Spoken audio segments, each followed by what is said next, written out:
Okay, guys, we are live. So for those listening at home, welcome to the Dungeon Musings YouTube channel. My name is Kevin Madison, and I will be your friendly Dungeon Master this evening. Tonight, we are carrying on with our ongoing campaign playing. I should have had that ready. Advanced Dungeons & Dragons, 2nd edition. Playing through Carl Sargent's classic, Night Below campaign. And with me tonight are the stars of the Night Below campaign. I'll go the order I've got you guys on the screen here. Why don't you tell us who you are, who you're playing, and what level are you currently? First up, we have John. Hey everyone, I'm John. I'm playing Dorman Kettleborn, the Gnomish Thief Illusionist. He is currently training to be a 7th level thief, and he's a 5th level wizard about to go train to be a 6th level. Very nice. Next up is Jeffrey. Hey everybody, I'm Jeff, and I'm playing Calidor. He is the Elven Fighter Thief, and I am 6th level training for 7. Excellent. And last but certainly not least is Arlen. Hi, I'm Arlen. I'm playing Bergour, who's a dwarf fighter. He was already 7th level, so it's going to take a while to get XP to get up to 8. Yeah, it's a bit of a slog to go from that for that last little bit. So. Yep. Okay, so then, guys, last session was a bit of a chatty session, but we also had some interesting developments therein. John, do you want to tell us what happened last time? Sure. We made ourselves at home at Featherfall. Got into our training routine with the Aarakocra. Dorman made himself useful and helped entertain the new Aarakocrans that are growing up around us, idolizing us and everything. But about 3 weeks into the training, we started to get haunted by a ghostie. It's the ghost from the Thornwood that we ran into with the whole demon dream. He's calling Dorman a betrayer and oathbreaker. Good judge of character, that ghost. Well, we went back and forth discussing his possible motivations and what we can do. In the end, we talked to the Aarakocran shaman, and since he's better with wards, he's going to put up some wards, which is going to delay us dealing with the issue until after training. But I think we made a decision to head back into the Thornwood to put this package to rest, and then cut our way to Thurmaster if we can. You're referring to the remains of a child as the package? Yes. Can't imagine why it's a unquiet spirit. Well, Jeffrey, anything to add? I mean, not really. I guess that's it.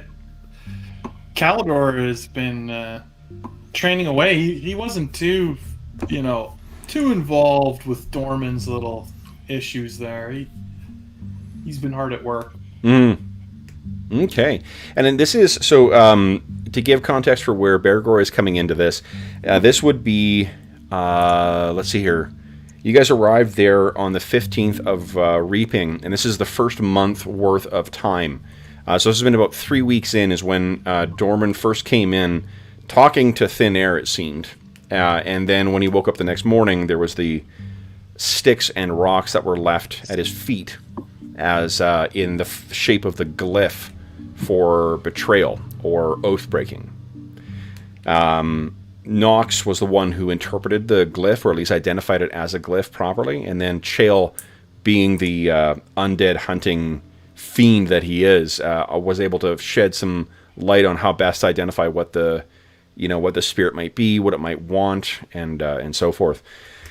So Bergour's not training, is he? No. Okay. So what do you think he's been? Has he been helping out some of the others? I suppose he's higher level, I think, than everybody else now. Yeah, I think the plan was that everybody who needed fighter level training, he could help train them since he's higher level. Yep. Or was higher level. They'll be even now, but. Well, and there are scouts in the. So first off, so Calidor and Dorman. Dorman, you're obviously training your thief levels here. How long do you need to finish your thief training? Another 3 weeks. Another 3 weeks, okay. And then Calidor, are you training your thief or your fighter levels first? Yeah, I might as well have been training with Dorman. It probably makes the most sense. Sure, okay. So then, and how many weeks do you need for your thief training? The same. Oh, same thing. Okay, great. Yeah, we're going to the same level. Yeah. Okay. So the other thing that has come up is that the scouts noticed that a forest fire seems to be raging out in the region of the Thornwood, where near kind of where the Broken Spire Keep and where the Gibberlings were, where the entrance to the Underdark were. No one has gone closer to inspect it, part because it's so hazy at this point too that it's very difficult to fly and breathe and whatever, at least closer to the forest fire. But that's been the event of the last month. The month is it's now going into good month, which is the equivalent of about like July. So you guys are winding down the summer here. So it takes a couple of days. We'll pick up with following your meeting. Oh, and there was a meeting with the elders of the Aarakocra tribe as well. Do you remember what happened in that, John? Or what the discussion was? Aside from the warding that they were able to do, and that we were part of the tribe, so if we had a problem, it was shared by the tribe. Yeah. So yeah, the tribe made it very clear to the party that you guys are all members of the tribe. The concern was that if if this was going to be causing a problem for the tribe, the guys were thinking of leaving to avoid endangering the tribe. And the tribe made it clear, like, you are part of the tribe. So, if you are going to leave, if there's a threat to you, it's a threat to the tribe in general. Yeah. All right. So then it takes a couple of days following that meeting to get the wards set up. And while there's maybe one or two instances beforehand where you hear the sound of or you feel maybe just like the hairs on the back of your neck standing up as if some unseen person is watching you, you don't see a repeat of the events of that night and then the morning. So I'm going to say it's basically the cavern that's been set over for you guys. That's now been warded against the dead. And you guys are able to carry on with your training. Now, let me grab one more book here. There.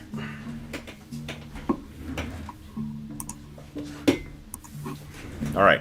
And can I please get a percentile roll from one of you?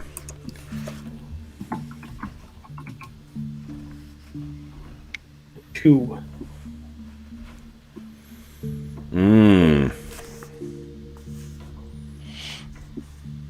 Okay. That's always good, right? Yeah. Never know in second edition. Mm-hmm. Yeah, that could be amazing, actually. It is, yeah. It's not a hurricane.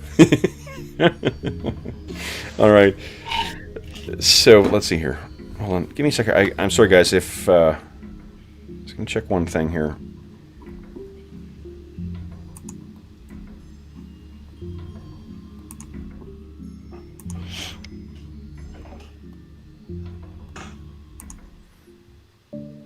Okay. Check. Sorry, guys. I think for those listening at home, if I'm really loud tonight, my apologies. I'll try. I'm still. It's a moving target for getting the levels set up on the new on the new setup for the streaming. So my apologies if I am extraordinarily loud. What you guys can see is about it's about another 2 weeks afterwards. So you guys are now. It's about the third week of Good Month. So this will put us in. This is I guess 5 weeks into when you guys have been here. So this will put us at, let's say, the 21st of Good Month. And what you find is one of the adjoining chambers that makes up the... well, actually, let's do this. Let's first see if any of you guys are involved with this. I think there's probably... I think there's a 10% chance of any one of you being involved. So why don't you each give us you can roll a d20 and a 1 or a 2 you're involved. You can roll percentile dice, whatever you like. Okay. Okay. Very close, Dorman. Nope. Okay. So none of you guys are present for this, but there is... and you guys can tell me where you think you would be in the chamber. Remember, there's different... Let's take a look at, actually, the illustration of Featherfall so you know kind of how this is laid out here. Boom. Yeah, it's kind of a strange place. Yeah, it's got different levels to it. So, okay, Calidor's in the right place. Jeff, you're always on my right. It's hilarious. Okay. Dorman is... Yeah, Dorman, yeah, you're in the same place too. Jeez, I was going to swap out Knox for Bergour. Dorman's doing an extensive amount of climbing training this time. So. Ah, okay. Jacking up his old thief skill. Going to get up to that 95 real quick here. Yeah. So, remember that there's in this place there's like 3 different levels to this, and then there are what do you call it? Like tunnels basically that go down from one level to another that the Aarakocra use to just sort of flap down or flap up. I think that probably the easiest way for you guys to interact with it is if they put ropes down on it, or maybe even like a rope ladder. I think you guys would. Doesn't Dorman have rope use or? Yep. Yeah. So let's say you've tied together rope ladders to this stuff.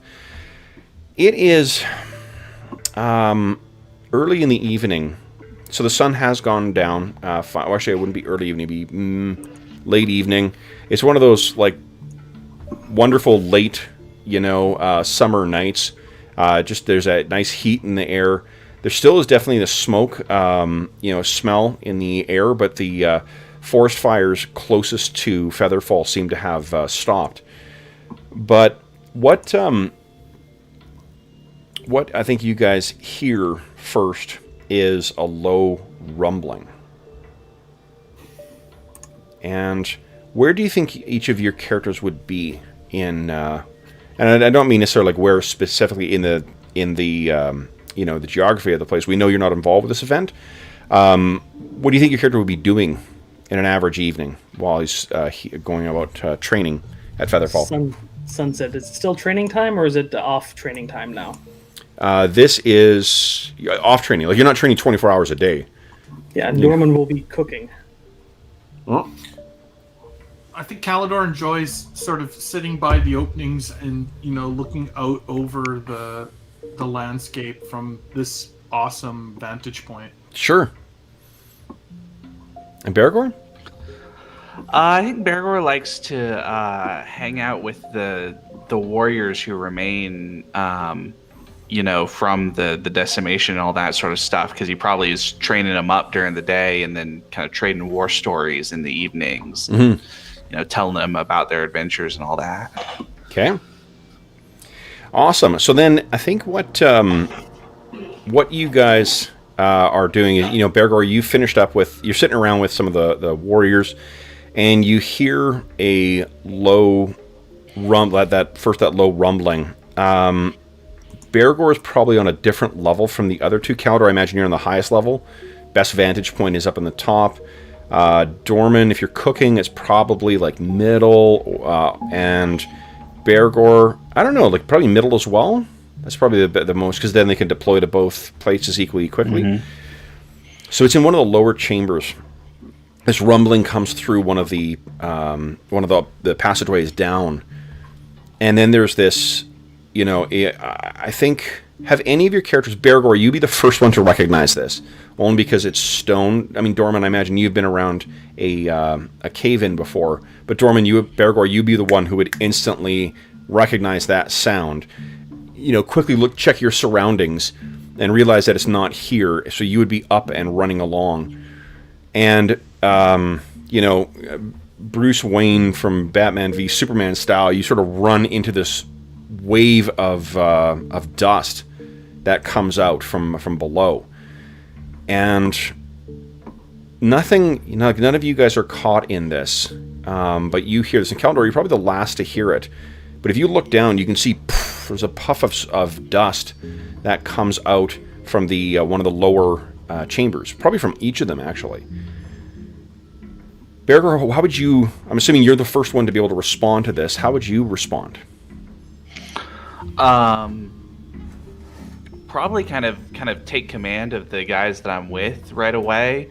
Send one of them up to try to get in contact with the upper levels and make sure, and send one or two of them out and around down, and then the rest of them down through the internal. Sure. So they're passage. Yep.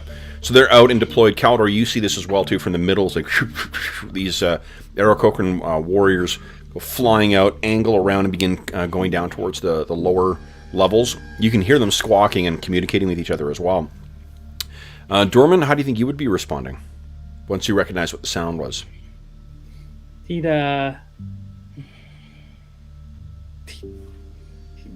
look at his food and try to push the fire off, so take it off the fire, and then run down to find out what's going on. Okay. Having a cave in, don't the little ones hang out in the lower caves? They do.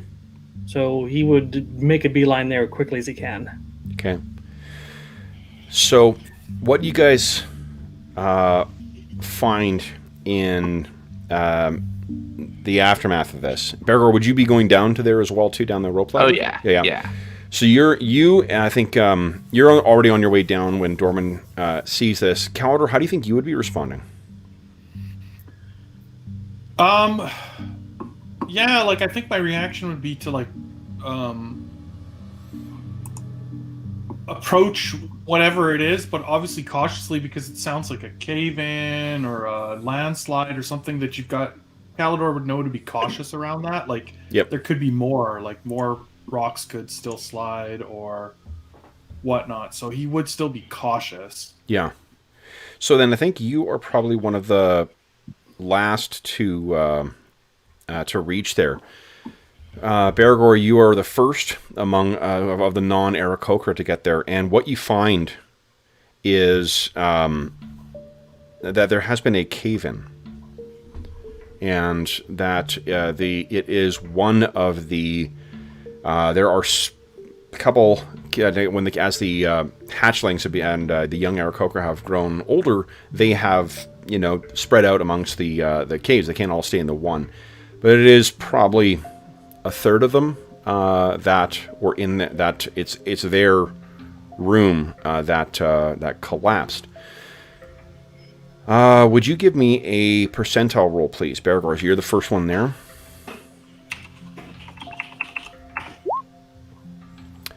So fortunately, none of them were in there. This was right in the time when they were getting ready for the meal that Dorman was preparing. Kindergarten just let out. Yeah, exactly. Aarakocra kindergarten. Whatever the good fortune is, they were not in there, but they certainly could have been. Yeah, and Dorman, you get down there, and it seems as if once you do a head count, there are 2 missing members of the tribe that can't be accounted for. So there may be 2 that are in there. But yeah, Bergour, you would know that you didn't feel any seismic event. If you go around, knowing what you need to do to check the rest of the walls, check for seams, cracks, anything like that, any sign of structural weakness, you find nothing.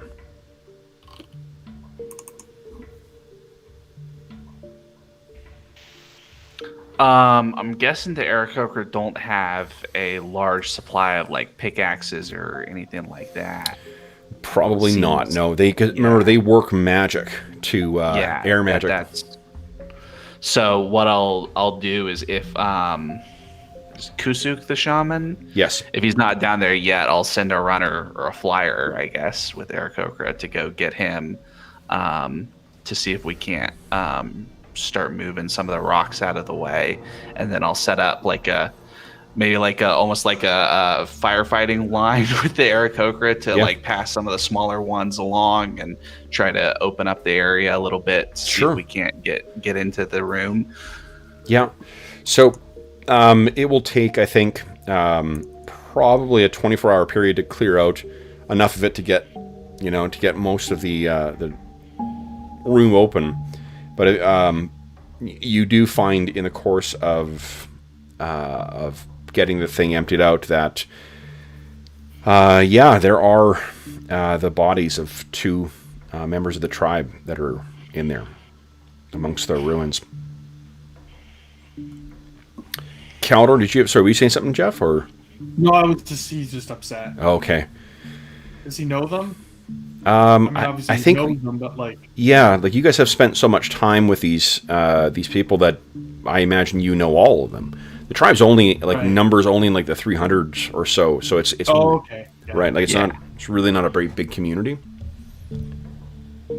Is this somewhere where they would have, or really should have been, but would have been normally? It's tough to tell. I mean, with the little kids, their days are fairly regimented, so they would probably be waiting in sort of the common area where everyone is going to, because the adults aren't going to wait for the kids. The kids go there and wait for the adults, so that's probably why they weren't in there. Oh, okay. And that would be likely the case every day. Yeah. So, you are able to clear it out, and there will be, once everything sort of settles and whatnot, Bergour, I think I can't remember, you don't have a proficiency in mining, do you? I have a proficiency in mountaineering, not mining. Okay. So then I don't think that you're going to be able to offer, I mean, apart from the dwarven sense of what is secure or not, you may require someone, either someone else who's got experience with mining or someone with magic that can shape stone. I was thinking Kuzuk's going to do the heavy lifting, but I'm sort of like an organizer, so I can get the troops going to try to get stuff out of the way for him. Yeah. So once you get stuff, once everything is taken out of there, there is going to be they're going to have to put these 2 members of the tribe to rest, but the actual chamber itself, it's going to be a dramatically different shape and character, but you are able to sort of clear out a space within there. It's not like the whole mountain or the whole cliff was going to collapse in on this one chamber. Mm-hmm. But and it kind of casts a pall over the summer, or the last remaining weeks of the summer, and I think that since you brought your issue with the spirit before the tribe, Dorman, I imagine that there's members of the tribe who are whispering that this is the gnome that brought this upon us. Yeah, Dorman's kind of blaming himself too. It's like, I knew this was bad news. We need to hurry up and get out of here. So, I figure Aarakocra funerals involve some type of ritualized, return to the sky, maybe as a it's a very smoke goes back up. It's actually something different, not necessarily strictly cremation. It's actually a frying, and there is a holy 11 herbs and spices that is involved. No, I'm kidding. This is sounds tasty, but maybe a little bit not quite the right thing to say. Right, just as the bodies are still warm. They're gonna get warmer. Just kidding. So yeah, I picture that there are the way that they treat the. I heard the way that. Zoroastrians dispose of their dead is they put them in a high place, and then they're just basically picked clean by the elements and by prey. And I kind of picture that being, given that they venerate the sun, the natural order and stuff like that. That's kind of something similar. Find a really high place and lay them there. And there probably is a mesa or something in the region that they have selected, decades ago when they first moved here. Yeah. And if you guys want to come along with them as well, too, I think what they will try to find a way of... well, one of the things that they have been doing over the last year, when I was writing up the races, the PC race or ancestry for the Aarakocra for this campaign, one thing I noticed is that there is an interesting language that Aarakocras speak, and that is the language of giant eagles. Oh. So we have not seen any thus far in the campaign, but I think that they have been trying to reach out to communities of giant eagles. And I don't know if Dorman's going to feel slightly nervous around giant eagles. He is a small little snack. yeah, he's also covered in spices, so you know. If you don't want to be treated like jerky, don't salt yourself. So the unfortunately, they have not successfully made contact with any communities of eagles yet. But they will, if you guys want to attend the sort of ceremony for the two, then they will figure out a way to transport you guys, even if it's like lashing you to that stick that they were doing before. Dorman can levitate people into the Dragus. Don't. Oh man. Okay, so then, apart from that, like, there's really, is there anything you guys want, like, that you guys would follow up on with respect to that tragedy? Yeah, well, Dorman wants to know if the place is safe for the children, and if not, then they need to move somewhere else. They're not going to keep them in there, obviously, but you know, I think that they don't really have much of a choice apart from keeping them in the rest of the, you know, they're sort of doubling up. The Aarakocra equivalent of bunk beds is effectively being put in place. They have means to, like, stabilize the walls with their magic, right? When they originally carved this place out, they made use of the Orb of Storms. Oh, right. Yeah. And they can make use of that again, but I don't want to speak for Dave here. It's not Dave in chat, actually. But if you guys have access to magics that can shape stone without having to draw on potentially the power of a chained demon, maybe better go with the more reliable, less demon influenced variety. We do have the dirt elf with undead influence. Yeah. Jeez. So then, what do you guys wish to do? Is there anything further you want to, apart from seeing that you would see them to rest, you'd see them in their, you see the not burial, but the rites for the dead that were performed for them, and they leave their bones out there for to be reclaimed by the wild and the wind.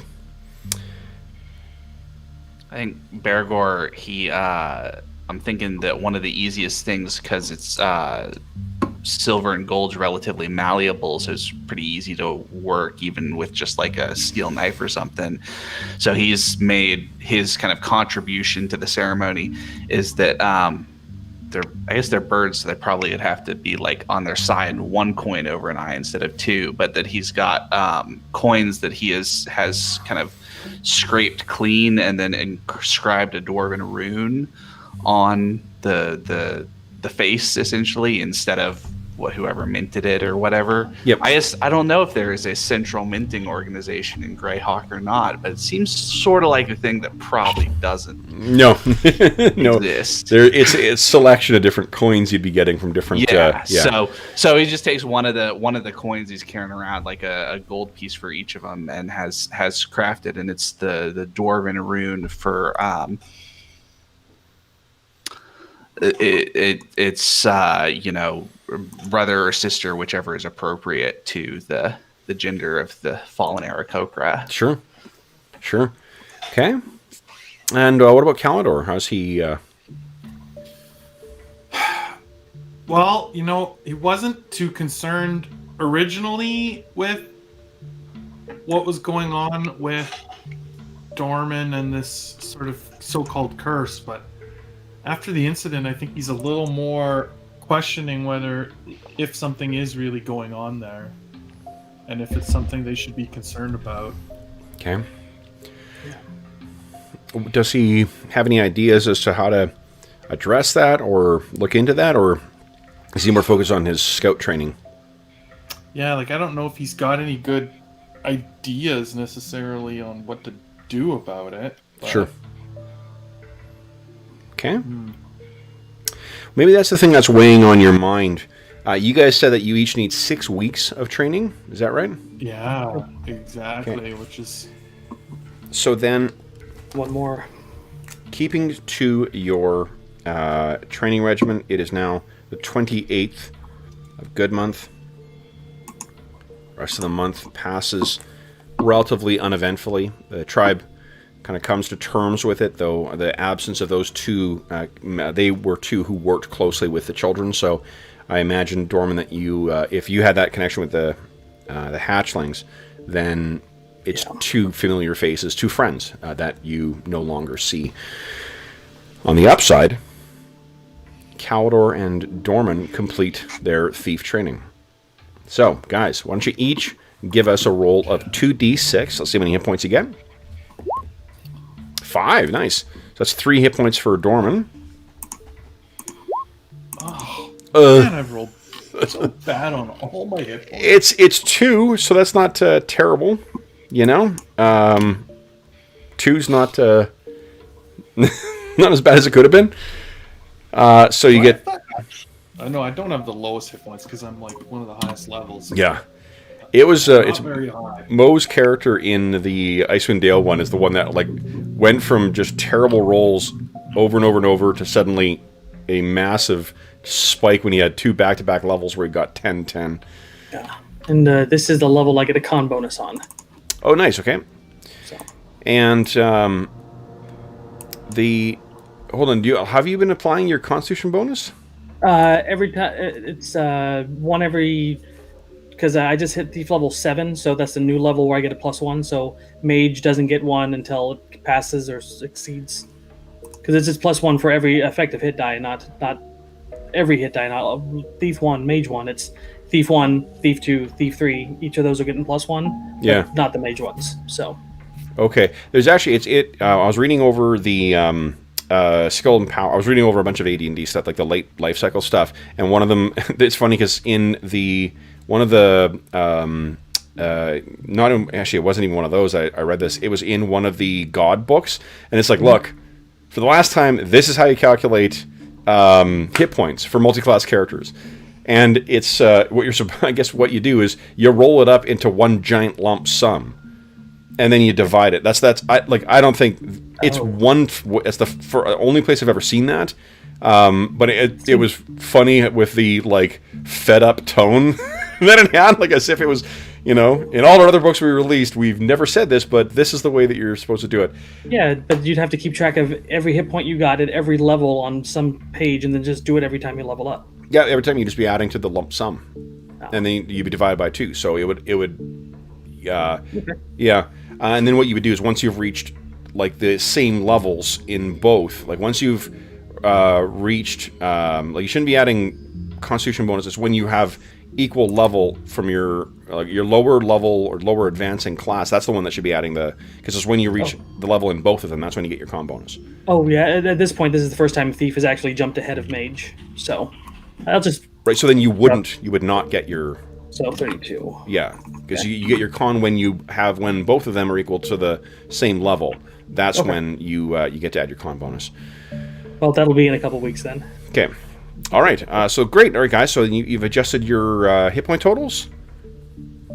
Yep. Calder, is that you still only at 30? I'm not trying to rub it in, but you only at 38? That's correct, sir. It's maybe it's because you're standing next to Bergour. That's what it looks. Just smaller by comparison. Then, guys... you have Bergour's got that huge con, though, so... True. And how many thief points do we get per level? You get 30, unless you got, like, an archetype. Yeah, 30 points, and then you can divide no more than 15 to any one skill. Yep. Yeah. Gonna put Okay. 10 into that one. Improving open locks, find remove traps, and climbing by 10 each. Nice. All right. So, is the plan... so Dave would have his training in either Cleric or... I think Cleric was the one he was waiting on, right? He was doing Cleric here, and Palfrey's Keeper is going to train Fighter. Ah, I see. So, are you guys intending on leaving here and heading to Palfrey's Keep next? Let's maybe move back to that map. Biggin. There we go. I think in a roundabout way, what do we want to go into the Thornwood and try to get rid of this item or remains? I think we need to deal with that right now. Yeah, Okay. Well, there we go. I think they're the same. That's my thought. Okay. Like, it's got to be top of our priority list. We can train after we deal with this. Oh, John, check your Thaco as well, too. I don't know whether it adjusts for Thief at level 7. I can do that, yes. Yeah, or not. And yours would not be better than your fighter level at this point, Calidor, so... No, I don't think so. 7th level, it does go down. Nice. Okay. The fighter change is a big one for me. Oh, yeah, and check your saving throws as well, too, then, I guess. I can't remember if Thief or when a Thief gets changes to it, but both you guys should take a look and see if the saving throws change whatsoever.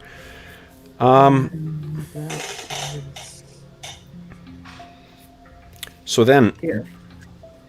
No, they don't change again until level 9. To level 9, okay. Okay. All right, so then where would you guys like to go next? We're going to resupply up. We're going to have to get, like, tents and stuff. Can the Aarakocra make tents? I don't really make use of them, but if has anyone got leather working? I don't. No. No. So, where do you think you want to... What's the plan here, then? You head back to... head to top... Well, not head to Warren, to Broken Spire Keep before the winter comes, or... Yeah. How long does it take to get there?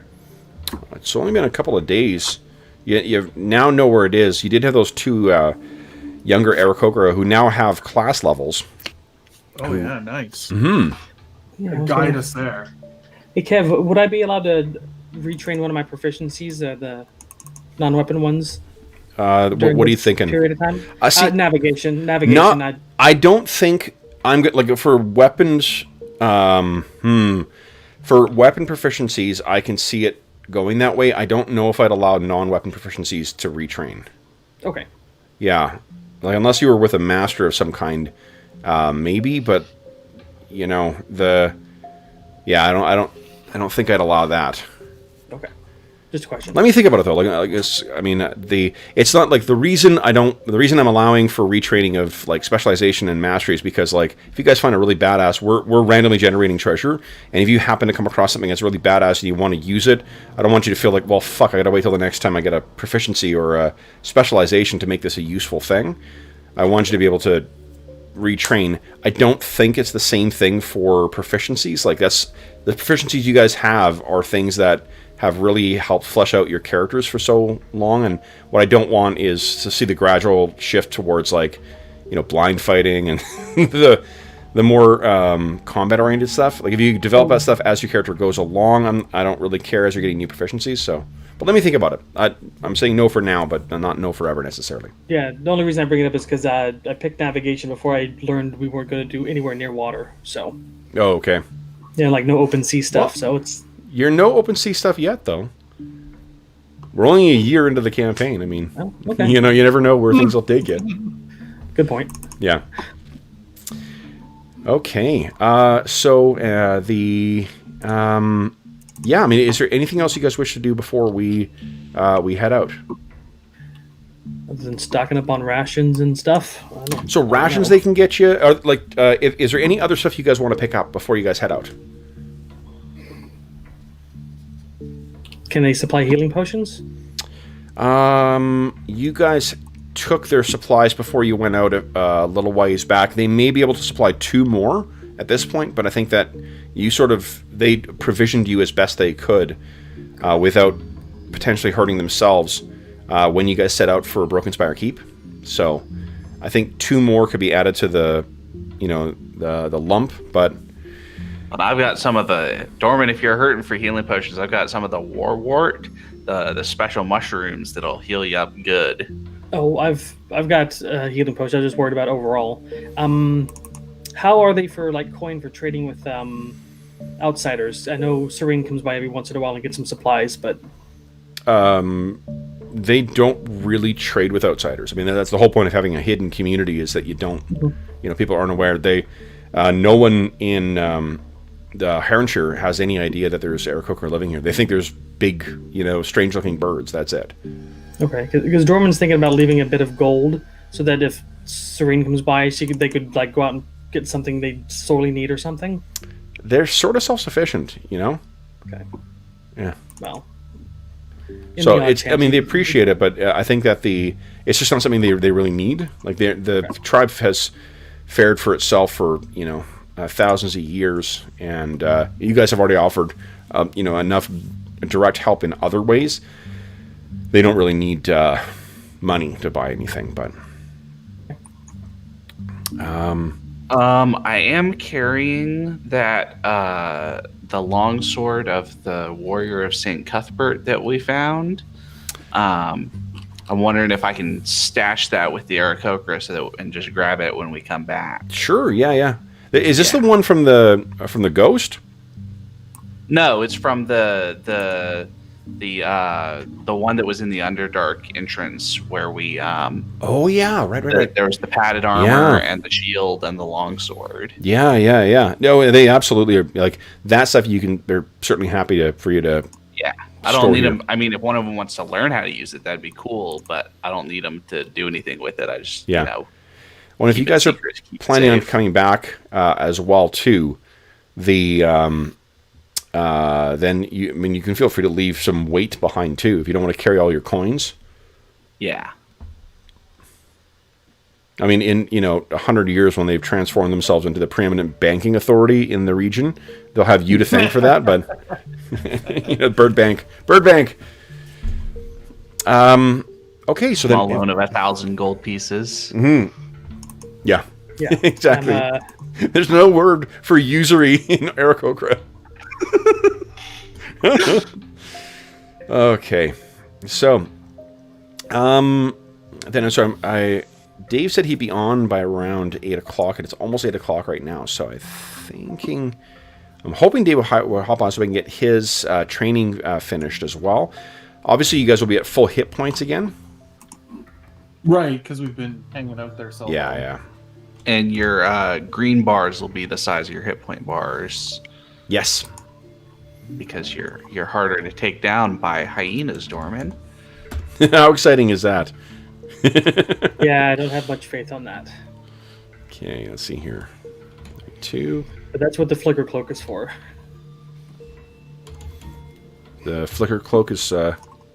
For teleporting away from those damn hyenas. Oh, man.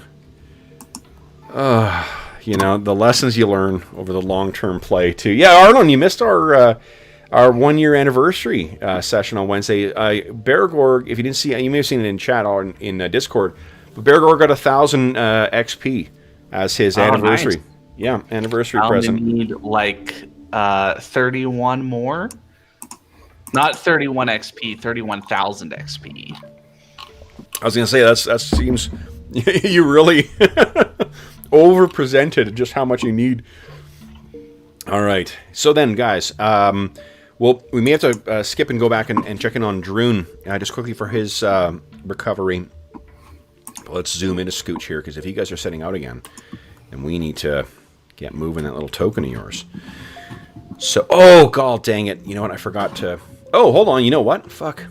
I realize that because I changed over computers, I can actually load stuff from here directly, because this is my art computer as well, which means I can load a new picture of Max the Werebear.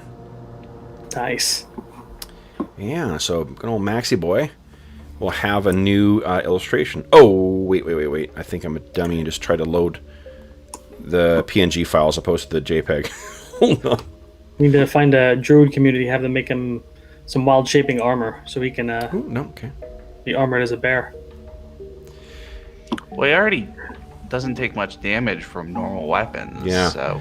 So here we go. Here is, of course, our new illustration for good old Maxie. Rawr. Okay, so let's replace him. He has not required any training as of yet, but how do you think he's handling being cooped up with these bird people? He is a ranger in training, so he was aware of them, I think, before. Yeah, I don't know. Yeah, does it bother him? Is he okay with it? It's a tough question. Mm-hmm. Well, Bergour has certainly been, right, Bergour's kind of taken on the role of, he doesn't know about as much about how the Aarakocra fight, but he knows a thing or two about fighting all the different ways, so he's been sort of running kind of training programs, and he'll have Max training up with the Aarakocra and make sure he's kind of a part of the warrior crew that we're putting together in terms of the Aarakocra fighters. Nice. Yeah, so I mean, his ranger training is proceeding as well as you could have hoped. Okay, so And we'll probably start teaching him a few words in Aarakocra so that, he doesn't feel completely out of it when he's hanging out with the tribe. Okay. All right. Let's see here. Dave should be joining call in a moment here. Let's see.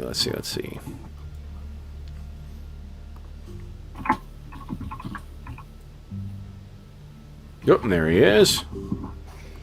Okay.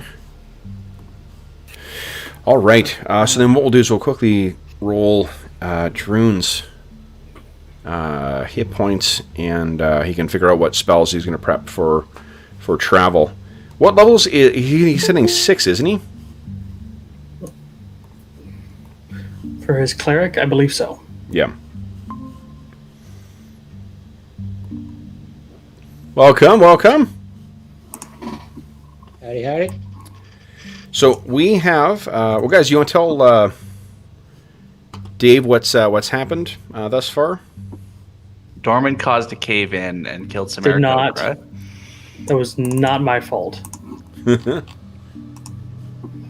right, so we came just in time to help the Aarakocra. Oh wait, no. Doom the Aarakocra. Well, you did come just in time to finish up your training so that you can be ready to face the evils of the Thornwood again. Because apparently Dorman has unfinished business with Broken Spire Keep.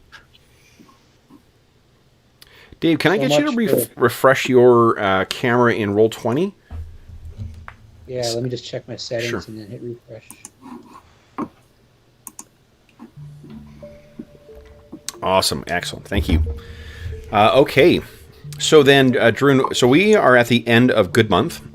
So it's coming to the end of the summer. And you completed, you've had your 6 weeks you needed to complete your training for cleric. So you have finally achieved your new proficiency. Oh yeah, right. That's the other thing. Calidor and Dorman. I'm not sure when thieves. I don't think 7 is a level that they get new proficiencies. It's usually in 3s or 4s. But Druin, would you kindly give us a 2d8 roll, please? Let's see how many hit points you get. 5, not bad. So that's 3.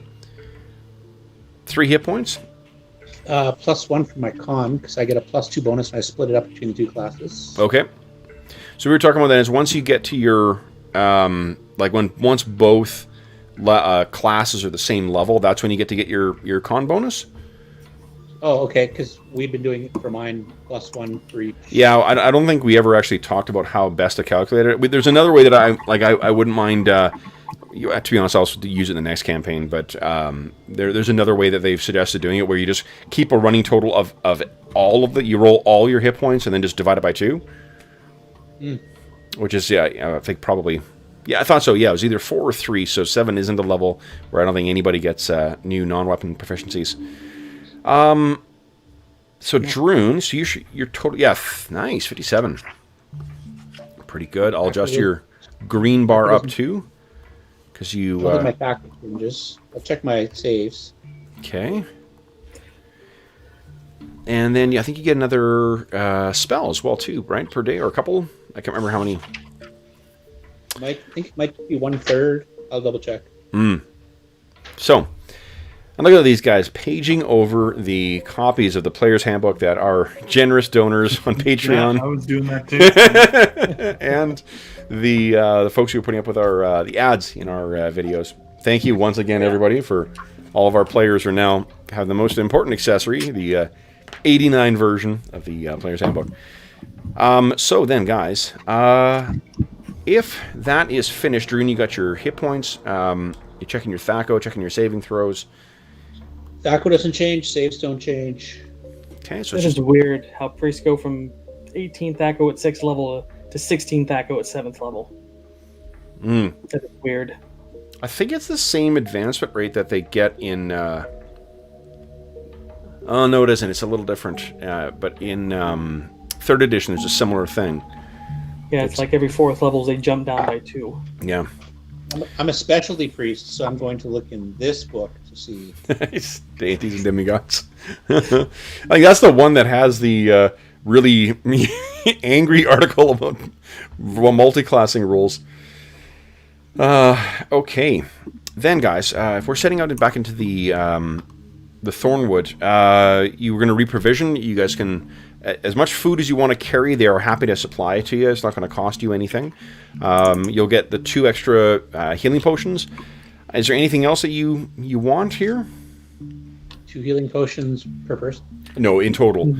This is still the same season, so you guys kind of cleared them out at the beginning of the season when you guys all headed out towards there.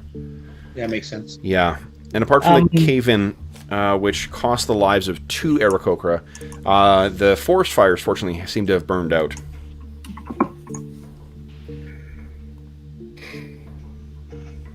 Do you have a question there, John? I'm just carrying around a quarterstaff that just makes a big boom sound that I probably don't need to carry around anymore. I'm going to put that back in the party loot. Leave it with the Aarakocra. Okay. Yeah, quarterstaff you can't even use. Well, no, it's a club. It's a goblin-sized quarterstaff. Oh, right. I've had it for a while. Oh, yeah, right. Jeez, that's one of the first things you got from Head to Top Warren, right? Yep. Wow, okay. Yeah, if you want to leave any loot or stuff behind in Featherfall, you're welcome to do that here. Too there, Dave? I don't know if there's anything to leave behind. I think it's all been stolen and eaten alive by the Gimmerlings. You've had 6 weeks, though. Like, they know how to work with leather. They could probably fashion something like a tent for you guys, a big tent, if you explain what it was and what it needs to be. And none of you guys have, none of you guys have leather working, or, seamstress or anything like that. I think they can probably put something together for you. It's not going to look very nice, and it's probably going to look more like a teepee or like a yurt than it is an actual, like a tent.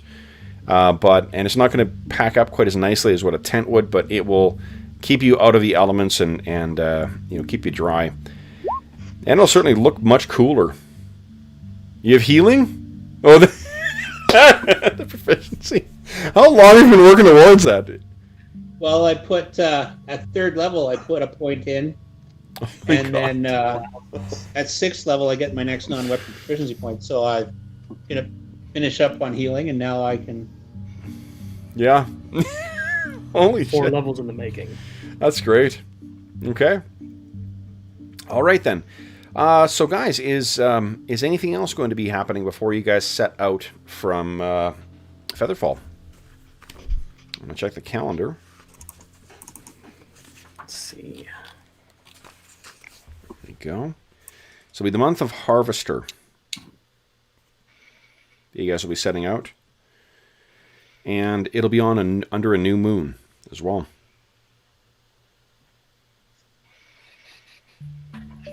That seems like a good sign. Yeah. Oh, interesting. There are 2 moons in the skies of Greyhawk. I did not realize that.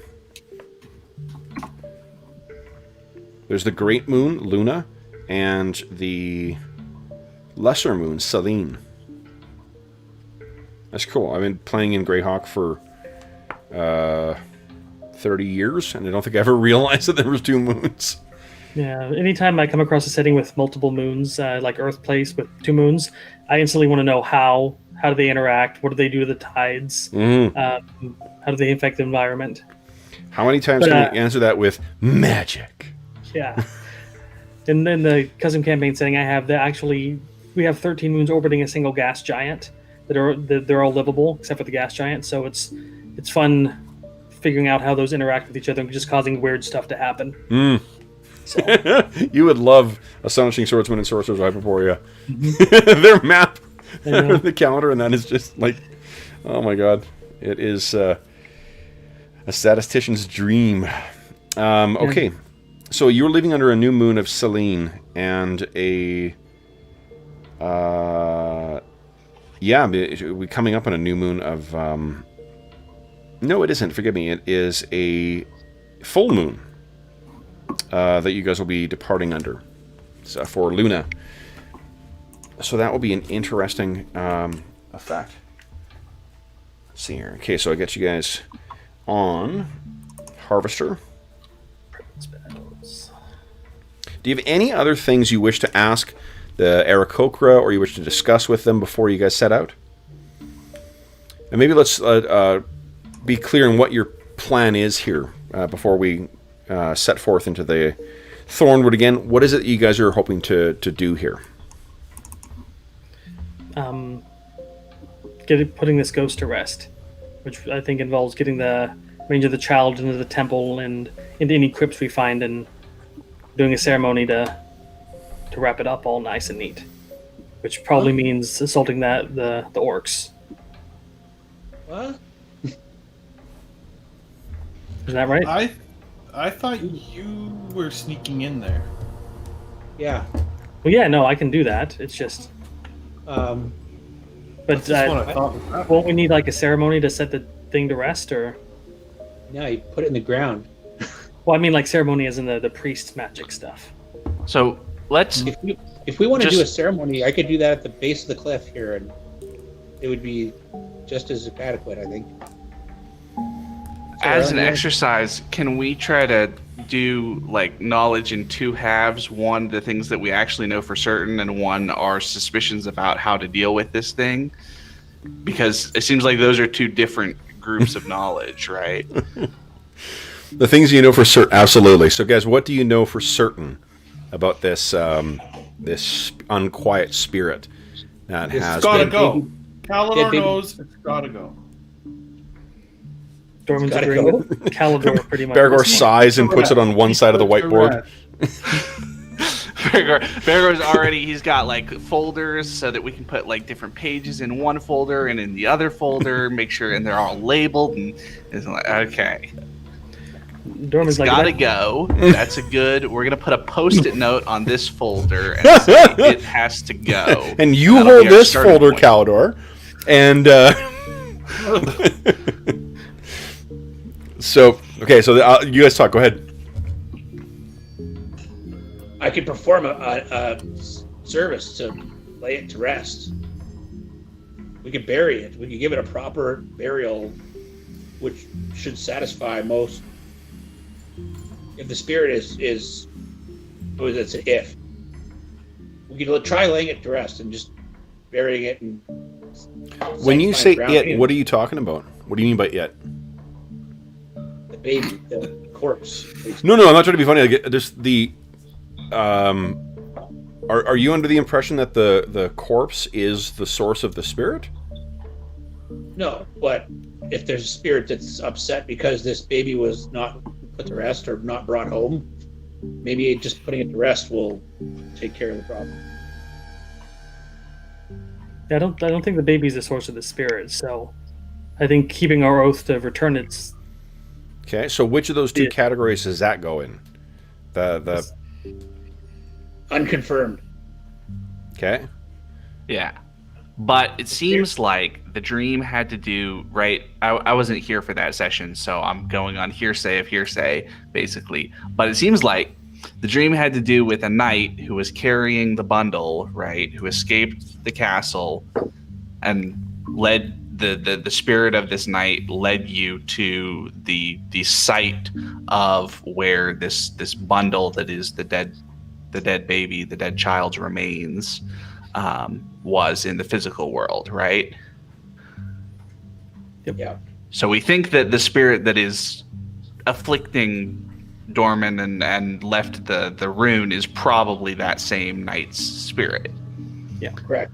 So I guess my question is, do we think that it would work to take the remains back to modern Parlphrase Keep instead of to Broken Spire Keep?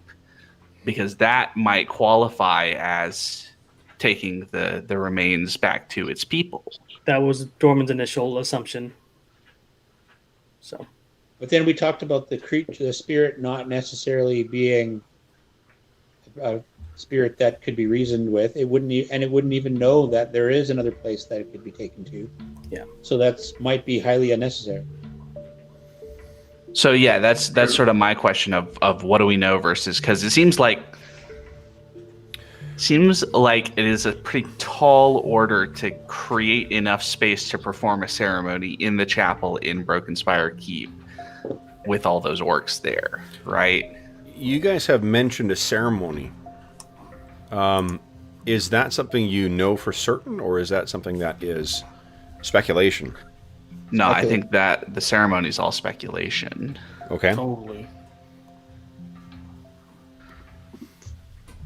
But my point is with the suggestion, if the suggestion is to go to the shrine and perform a ceremony for the dead baby, then that is going to be like we have to kill hundreds of orcs so that none of them are around, so that we have enough time to actually do it right and observe the proper procedures and that sort of stuff, versus like if we can go to the crypt at Modern Parlphrase Keep or something like that, that is a very different task. And to that logic, though, if the location doesn't matter, then maybe we just create a crypt at the base of the Aarakocra Mountain. I'm not sure that's what Arlen's saying, that it doesn't matter. It's that it matters, but it's that the spirit doesn't know that it matters yet. Is that what you were saying, Arlen? Well, or that the spirit, the spirit may not be aware of. I guess a way to put it might be that the spirit is not necessarily aware of the current situation of the world, and so doesn't know what will satisfy itself until we do something that happens to satisfy it, right? So yeah, it's probably a good idea to perform some ceremony here and see if that helps. But my point is that it seems like there's a connection between the Parlphrase family and this dead child, and if our idea is to take it back to take the body back to the people where it originated, lay it to rest among its family, all of that sort of stuff. Yep. That putting it to rest in whatever crypt the Parlphrase have in their current keep instead of Broken Spire Keep may actually be what the spirit doesn't know that it needs, if that makes sense. Yeah. But Right. so my Druin's idea was just a corollary to that theory, is that if the spirit doesn't know what it needs and it's really looking for closure, can we not give it closure regardless of where the baby is buried, by just giving it the proper burial and a service to send it off to the, you know what I mean? Like he's saying, like, if the spirit doesn't know a Parlphrase Keep and that's a potential closure, then does it have to be Parlphrase Keep, or can it just be anywhere as long as we do it properly? So what was it in life? squire, we figure. Right. So in life, what was, or at least in death, what was the thing it was doing? Remember what Chael said about the nature of undead spirits, how it's fragments of the whole person that was once living.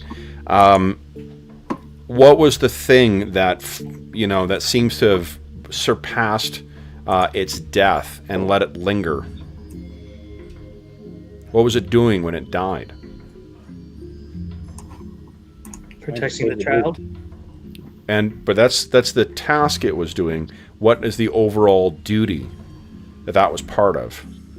Trying to keep the line alive? Precisely.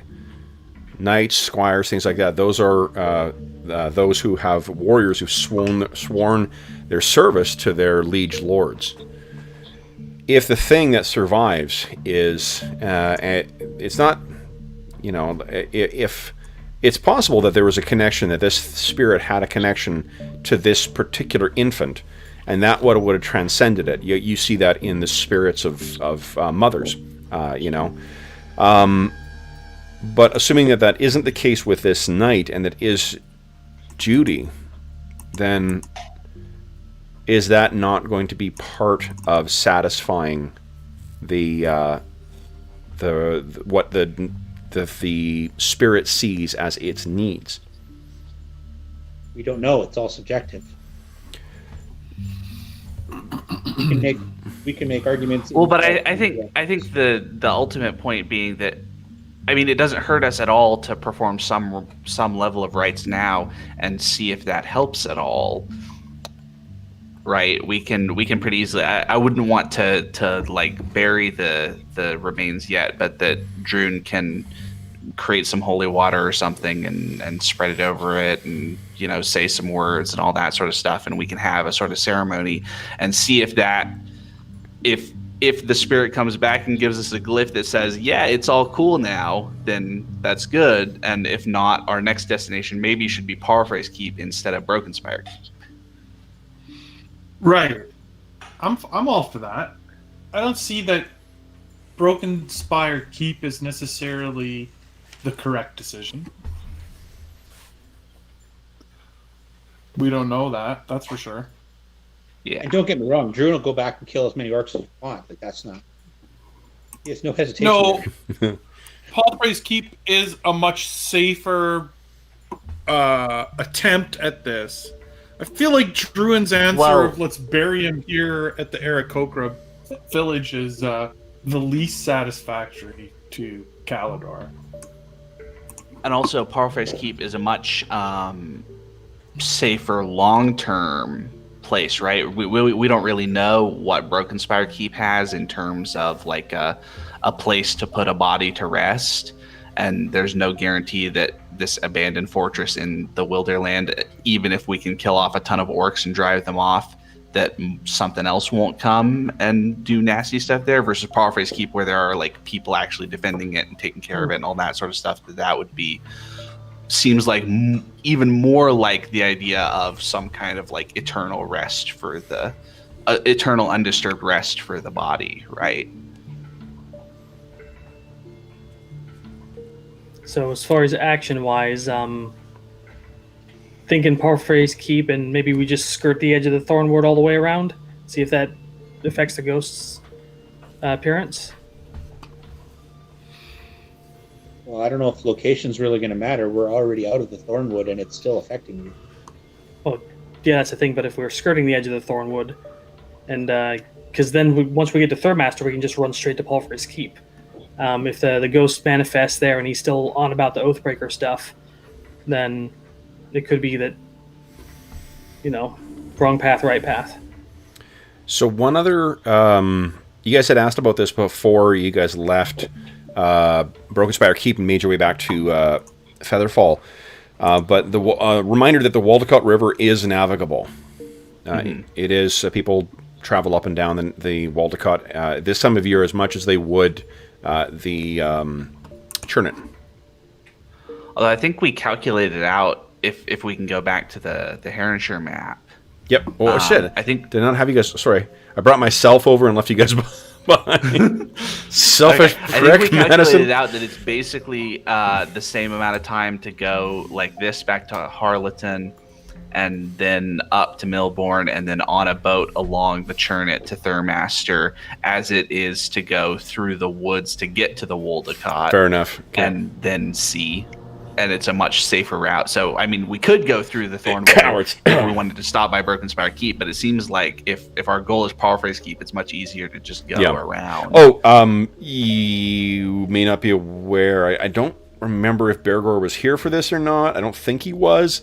But Dorman and I think it was Dorman and Druin and Max, and I thought someone else was there.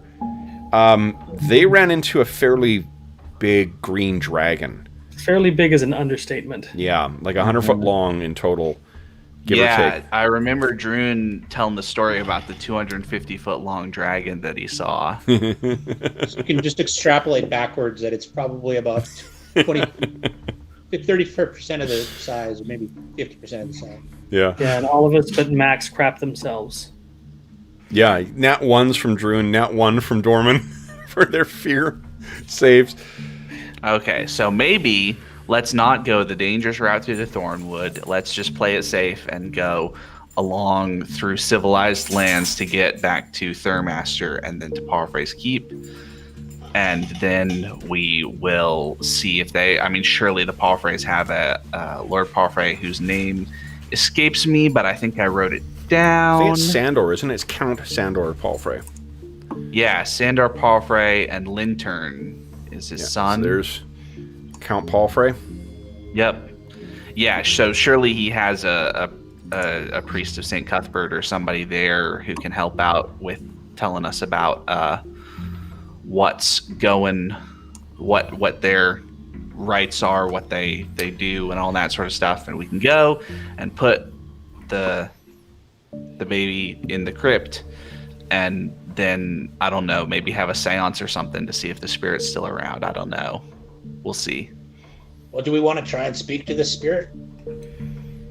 It didn't seem so talkative when I tried. I mean, don't you think the Palfrays would be happy if we returned this ancestor to them rather than Enormously. buried it somewhere? Yeah, you don't need to know. Remember how conscious that Count Palfrey was of the lineage and things like that? I mean, That's why I Absolutely. wouldn't let Lintern go with us to fight giants or whatever. Right, like this might be a huge deal to them. Like this could be... Reminds me of something. Doesn't the Palfrays have issues with like siring his next heir? I wonder how long that's been going on. he had a hell of a time. Because he's in his Yeah. 80s, and finally, Well, and I think it was like 5th or 6th wife too. And has that been a generational thing? Like each generation's been having a similar issue? I don't know if you guys looked into that. Because Dorman's over here thinking if somebody tampered with a demon and there's a ghost about lineage here, it could be tied into something. But that's just Tim thinking somewhere. Maybe there's a curse on the Palfrey line. Well, we can But always also- ask. When Yeah. when Druin asked about Broken Spire Keep, don't you remember Palfrey's response? Was not our. We didn't live there. Hmm. We're not related to those guys. What are you talking about? Yeah, well, denial is a powerful drug, but Yeah. Dorman supports getting the child remains to Palfrey's Keep. That's Okay. what he originally thought was the best way to do it. But So one of the things you guys that Chell mentioned as well too, then is that, or at least he confirmed with Kusuk, when you guys are outside the warding of the caves, you will not enjoy that protection any longer. Yep. So, Dorman, you get to sleep outside every night when we're in civilization.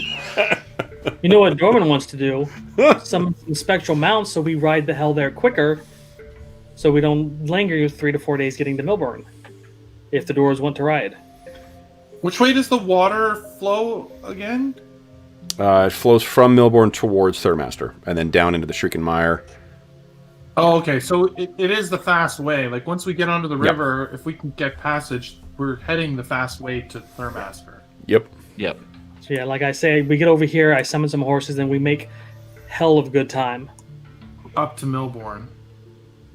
to Arlington and then Melbourne. Yeah. Do you know how to ride, Dorman? Yes. I don't have the riding skill. Like, I'm not going to ride this thing in a battle, but if it need, I'll just tie myself to the saddle. I've got used rope. Yeah. I'll tie you to the saddle. Yeah, that you know, if you don't tie the saddle tight enough, it turns over and This you is a end magic horse with magic bridle, so Okay. Whatever Let's we're get gonna it do, done. it's like we've get it decided that we're Okay. gonna go to Parphrase Keep with the package, as Storman put it, and try to put it to rest. Sounds good. Okay, so then let's see here. You guys are setting out then on the 1st of Harvester. If you guys are not returning, then you're going to want to bring all your stuff with you, unless, were you thinking of leaving stuff here, this being your sort of home? I think we're going to be coming back here and going to that little entrance we found once before. So, Okay. I mean, it's an obvious target, and Aarakocra is a great place to resupply. Yep. So, Yeah, I'm not but gonna I'm gonna take the St. Cuthbert's longsword with me, because it seems like we might find somebody who has a better use for it than the Aarakocra, who seem to be more of the javelin types. Yep. Yep. Given this group's ability to change their mind, I'm not leaving anything with the Aarakocra. All right, so then we could end up in Thurmaster or Threshold. if you were heading back to Civilization, then your 2 Aarakocra allies will wait here for you. They will keep the tribe safe. If you guys, if it's true that there's a green dragon lurking in the area, then they will want as much protection as they can. What little 2 extra Aarakocra may be offering still. 2 Aarakocra with levels. Yeah, with 1 level. makes real tasty That's key. snack. It's very That's- key. Almost enough to take a null arrow. All right. Yeah, they didn't take those too well. Remember, the first Yeah. time you met them. All right. So then, would someone give me a percentile roll? Let's see what's happening this month. I did one already. We had Aarakocra die. In fairness, it's a rough year. Okay. Oh, we could use some of those tomorrow for hunting in the Legacy of the Crystal Shard. Yeah. Aren't you hunting a vampire tomorrow? No. I think we're trying to convince the Says Psychotic. the DM. They're like, tribal no. leader. Okay. So, you guys set out, and let's see if anything interesting is happening today. The old dice rolling. Let's see. Go.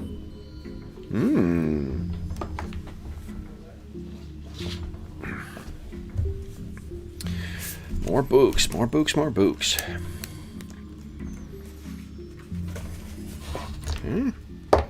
Whoop, shit, fuck. A little overexcited there. Apologies. Alright, and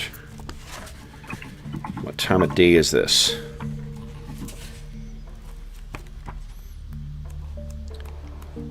I gotta figure out how I'm gonna have an encounter with you guys caught between a cave or a cliff wall and a green dragon. That's gonna be a tricky one. Is he kidding? Who knows? Not. It's going to be a really quick Aarakocra campaign. You guys are actually playing all Aarakocra now. Enjoy. Oh, that would actually be interesting. And if you get underground, it won't. Was this the night below? No, it's the night above. Yeah. We can do whatever we want. I want to be a Knoll. Oh no, I know. I want to make Knoll jokes. I want to be a Knoll. No way. No way. All right. That's my new name. I like it. Knoll way. Yeah. Your new name is Noel Way. All right. So, guys, here we go. Let's see. No here. way and no chance. Null hope.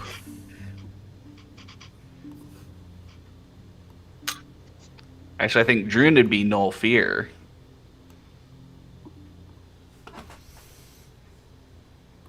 Okay. Alrighty. No way, no chance. So Dave's officially put the nail in the coffin of ever playing Knolls in this game. Okay, so let's see here, guys. Actually, you know, the one where I would totally allow Knolls is in Midgard, in the 5e setting of Midgard. Knolls are pretty freaking cool in that. And the new thing they're kickstarting right now, the Southland setting, is kind of like a Middle Eastern, North Africa kind of vibe to it, and it's got a whole bunch of stuff about Knolls in it, so that seems pretty cool. All right, so let me quickly set something up here, guys. Let's see. I think this is one we can use. Let's see. Oh, and I got most of our brave heroes in here as well, too. Yeah, that'll work. Alright, so Chael's not here. Bergour is here. Knox is not here. Dorman is here. Calendar. I gotta set up a new token for old Maxi boy. Let's see here. Max, where are you? Max, if you have a... Well, one thing I noticed as well, too, I don't know why I missed this before, but large-sized creatures in AD&D only take up 1 square. Really? Yep, it's not until you get to huge size that you actually start taking up more than 1 square. That is so jarring to my sensibilities. Well, you know... My world is expanded. Yeah, exactly. 2 weeks of 4th edition and didn't lend that to that kind of comment, but That was fun, though. that was a really fun. Yeah, it was fun getting back to that game. Okay, see, edit. There we go. So, let's see here. Below.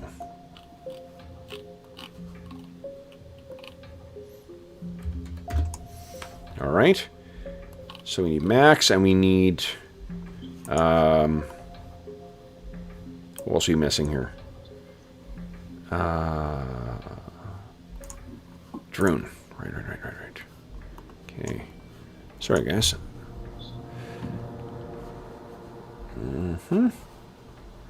We are.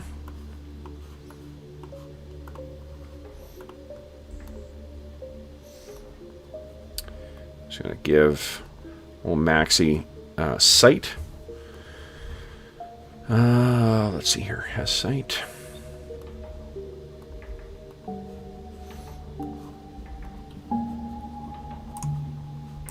Let me bring you over here. Now, you guys can see Max's token. You can see the numbers on Max's token. Let me ping where you guys are. There you go.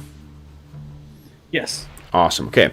So, you were heading to the east side of this when this occurs. This is about mid-morning as you guys are making your way along the edge of the Thornwood, close to where the cliff is. Go ahead and you can put it yourselves in your marching order as you like. Let me roll. Which direction are we going? East. Eastbound.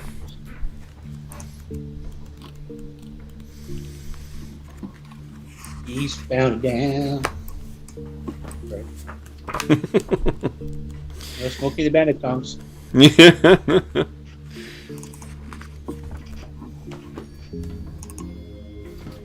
And let's see here. Oh, you were gone last time. Why don't you give us a D10 roll, please?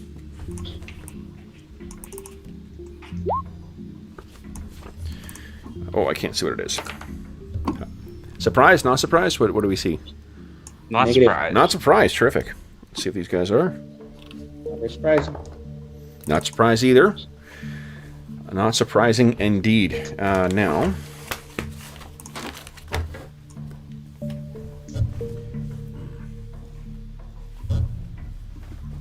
one thing I do like about the new 5e Wilderness Adventure screen is they've got the encounter distances right on the DM screen. That makes me happy, so I don't have to keep looking it up in the DMG. If I was running 5e, I suppose. Let's see. Counters page 100. All right. No surprise. You guys are in. Would someone give me a 2d6 roll, please?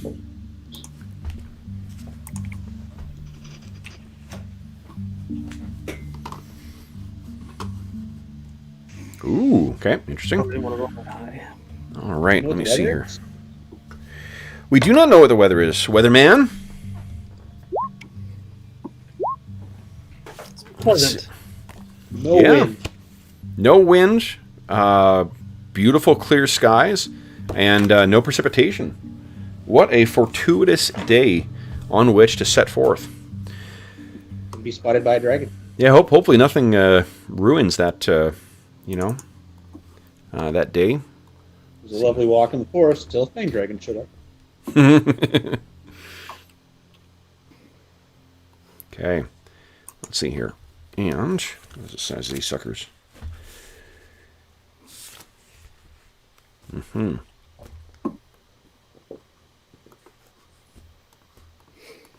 Oh, shit. Sorry, guys. Oh, you know what? Give me 2 seconds. I'm going to set up... I've been lately setting up the... like a max hit point token. See... Not edit visible.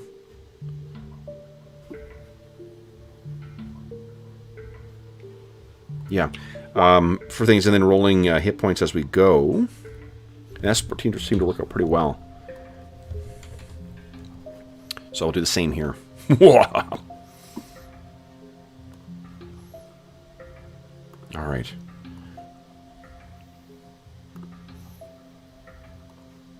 Just looking at the tokens, and I'm noticing everybody's looking to the left except Calidor. I have a terrible habit of drawing, just because of the way that my default line goes, of drawing characters looking in the exact same direction. I have to consciously don't look, off to the side. Clearly, there's a side I favor, a good side, if you will, in my art. Yeah, let's do this. All right, guys. So,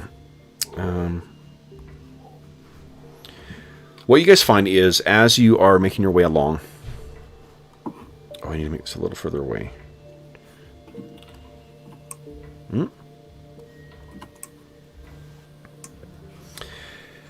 It is. Everyone who's here right now, give us a wisdom check. So this is Price is Right style. Highest roll without going over, please.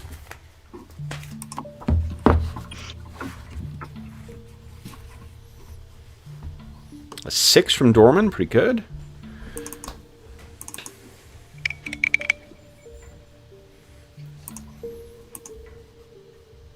Bergour, go ahead and give us a wisdom roll. Highest is... Okay,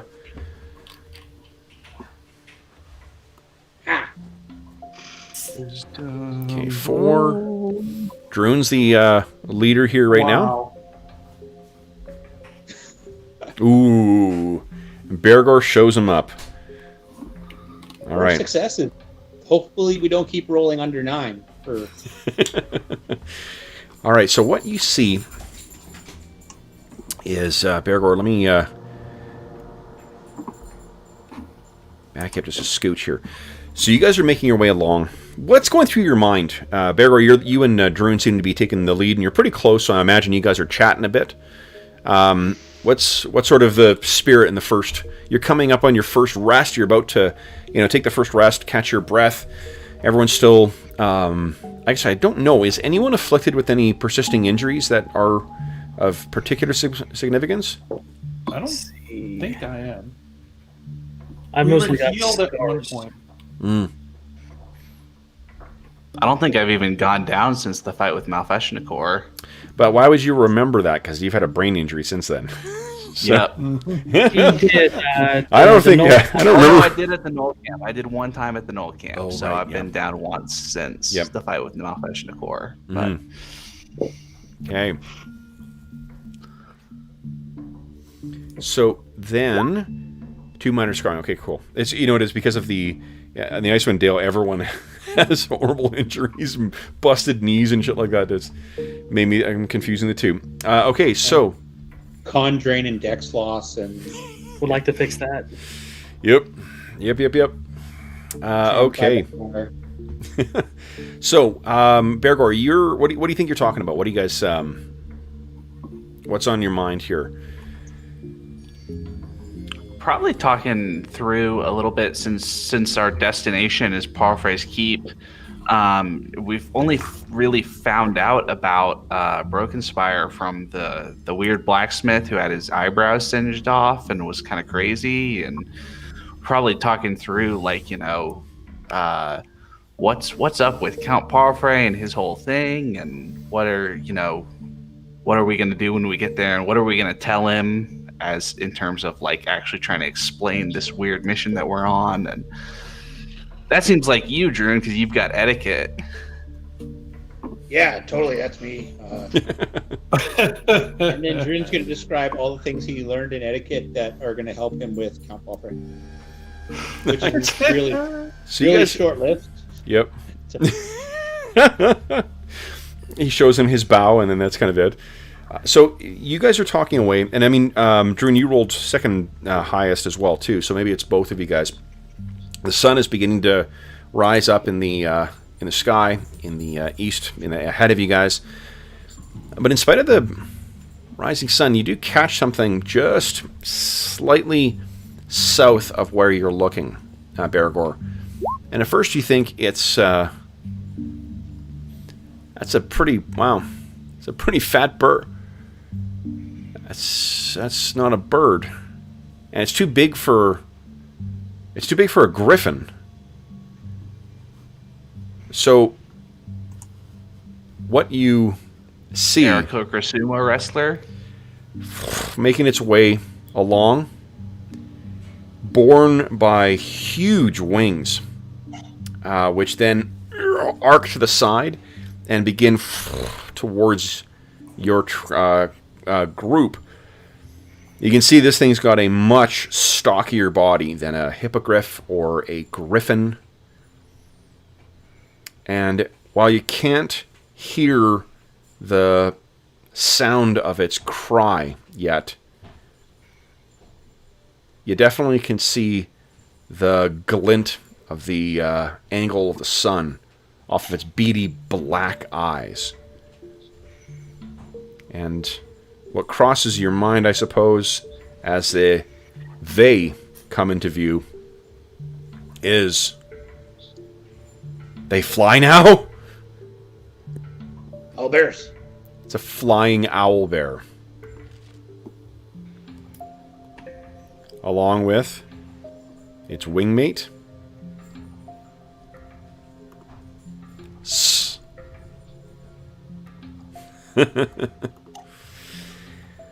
All right. So, there is a parliament of owl bears that turn and arc towards you. They all have similar colorings on them. Lots of white with little orange and brown accents. And they are probably about 60 feet up in the sky right now. Guys, none of you are surprised. Let's roll some initiative. So, everyone decide what you're doing for the round. Arlen, you missed on Wednesday. So, do we have an accurate count of how many there are? if you scroll back, what you can see right now, you have to scroll out a little bit, because they are, Out. Oh. the distance you rolled for is pretty far away. Bergour, would you kindly beat my 2? Ew. So they're acting on a 2. Let me start moving with them. So that is... Let's see here.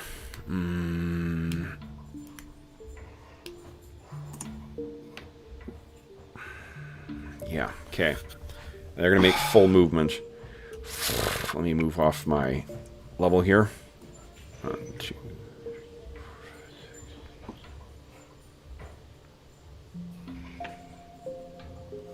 All right. They're not quite diving just yet, but all of them are most definitely making their way in your direction.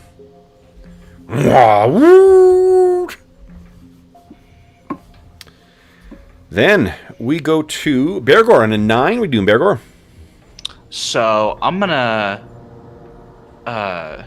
This looks like the closest tree, so I'm gonna go and try to get kind of underneath its canopy so that hopefully they'll have to land instead of just, drive-by attack.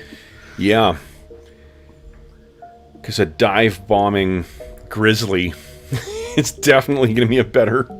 I should read and see what their special abilities are. Oh, and we need to get to something a little more upbeat for this. This is not mysterious. What am I fighting? You guys know damn well what you are fighting now. Let's get rid of this.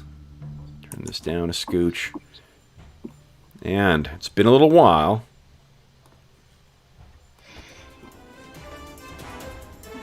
But here you go, Druin. Or hold on. This may be more appropriate when you're fighting orcs and such.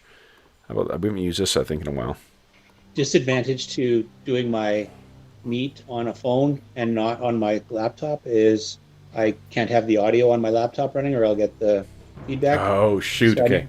I never hear the music. Oh shit! It's been a year of me playing these cues specifically for your character. Okay. Turn the music on for a second. This is the here. I'll play. This is Dorman's refrain, or Druin's refrain. One sec here.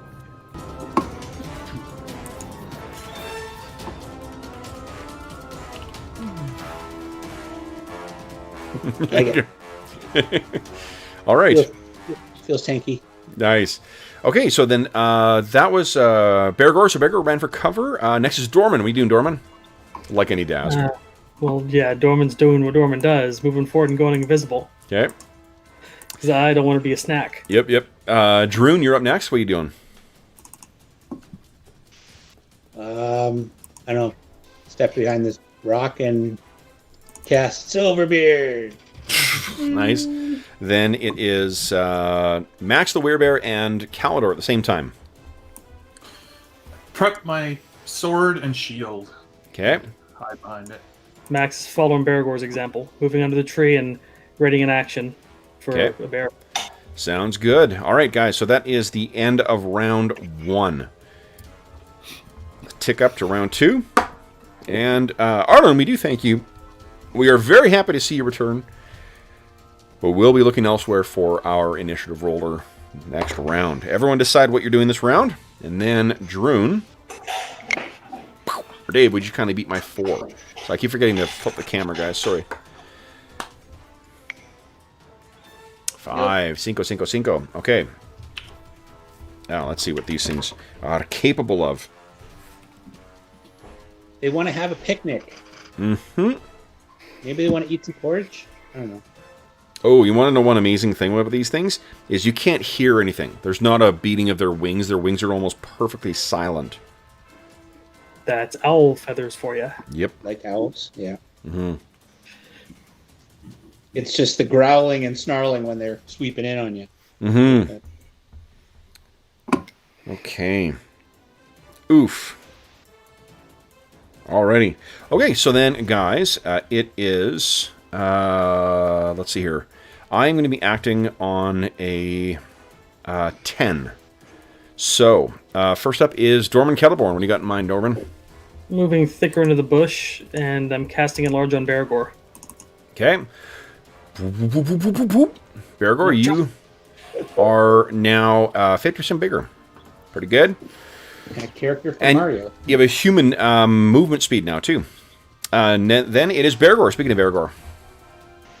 Pulling out the sword and readying to whack an owlbear if he comes by. Okay. Then it is Calidor on a 9. Yeah, I'm gonna move up to be closer to my allies, and I've got my sword ready. Actually, I'll watch Druin's back. Okay.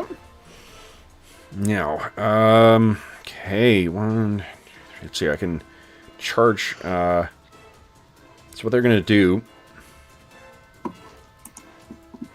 is,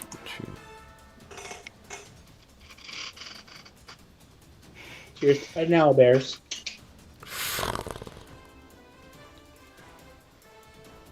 Speaking of owlbears, did you get that thing I sent you, Kev? I still haven't got anything, no, yet. Stupid customs. Oh, sorry, John. Yeah, no, I'll let you know as soon as. Thank you first, but I'll let you know as soon as I get word. Might get there in time for Christmas. It's I got something that's coming in from Paizo, my last shipment for the new year. I'm hoping it gets here before Christmas. It's a tough time of year for mail, right? Mm-hmm. Okay. Friggin' owlbears. So they are winging around. Do we know if they speak? Anyone who has any amount of like animal lore or such, one of your Calder, yeah, you're an elf. Yeah, these are beasts. Like unless there's something unique about these flying variety, they're animals in the same way that like a bear or something would be, you know. Right. So they're just swooping around. You don't hear anything. I just can't, move stuff without making sounds because I have a condition. Then it is Druin and Max the Werebear. What are you guys doing? Well, Max is holding an action for an owlbear to get nearby and swatting it. Okay. Sorry, I'm just I was in the chat chatting with the boys. Oh, nice. Druin is on the wrong side of the rock now, Calidor. He's going to step here, around there. Maybe it's into Calidor's space and around that side of the rock. And then he casts Prayer. Oh, nice. So everything with 60 feet should be everybody in the engagement. So they all take a -1 to their hit damage and saves, and we take a +1 to our hits, damage, and saves for now a 6th level character or priest, but I have the mask that gives me +1, so I'm casting at 7 levels. Mm-hmm. Recalculate my. I think it's 3 for that. Jeez. All right. Carry the 1 +3. 2. Okay. And what is Max doing? Is Max just readying an action as well? Yeah, to swat the first one that gets within range. Sure. These things are only about 30 feet above you right now. 7 rounds of prayer. Pretty good. Okay. Guys, that's the end of round 3, or 2. We're on to round 3.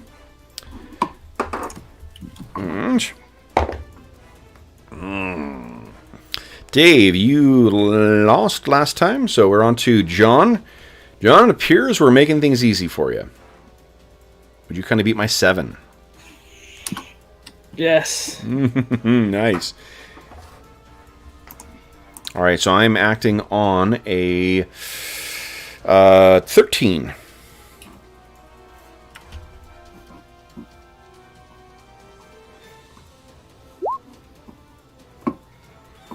Now we're doing here 2, 3, 7, 5. Okay. Alrighty.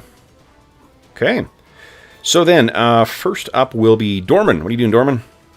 Druin's getting the next enlarge. Okay. Druin, you are enlarged.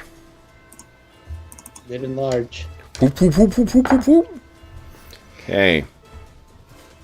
Where's my DM screen?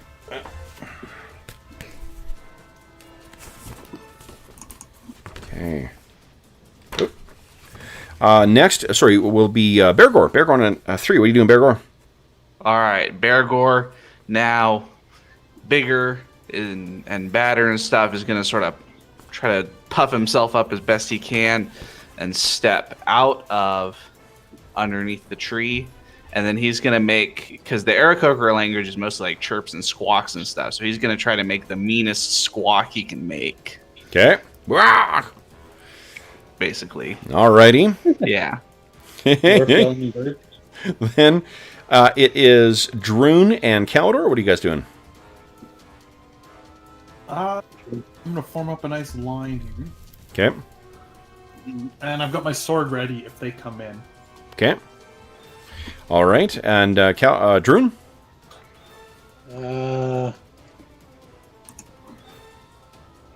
Not sure which line Calidor's drawing, but What?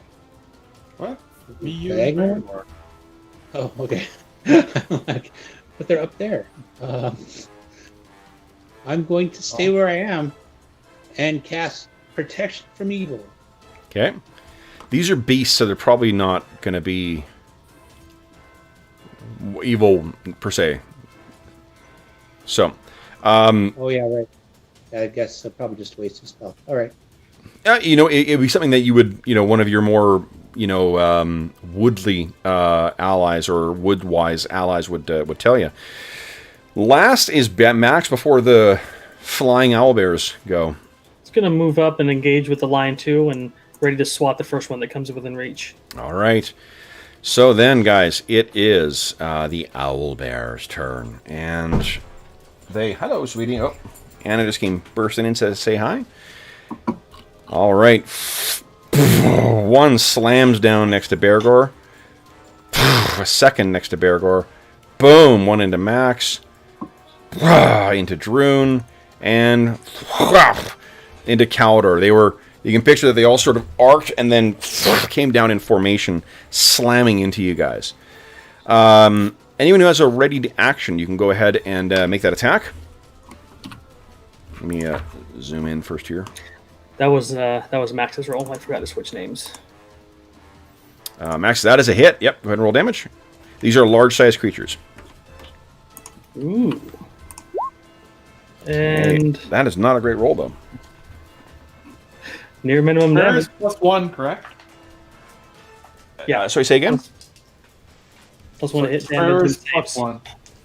Yeah. +1 hit and damage. Holy Toledo! Holy smokes, my goodness. Okay, so... Hey. That's what happens when you don't swing your weapon for 6 weeks. Getting the kinks out. All right. Now, you guys can see the red bars, but you cannot see the numbers. Is that right? Correct. That's correct. Awesome. Right. Awesome. All right, so let's do this here. And, okay. Boom. There we go. So Max hits the one. Calidor, you missed. Bergour, did you ready in action? I was focused on squawking. It was a particularly ferocious squawk. I am sure. 100% sure. All right, so these things slam into you. Let's see what happens. Bergour,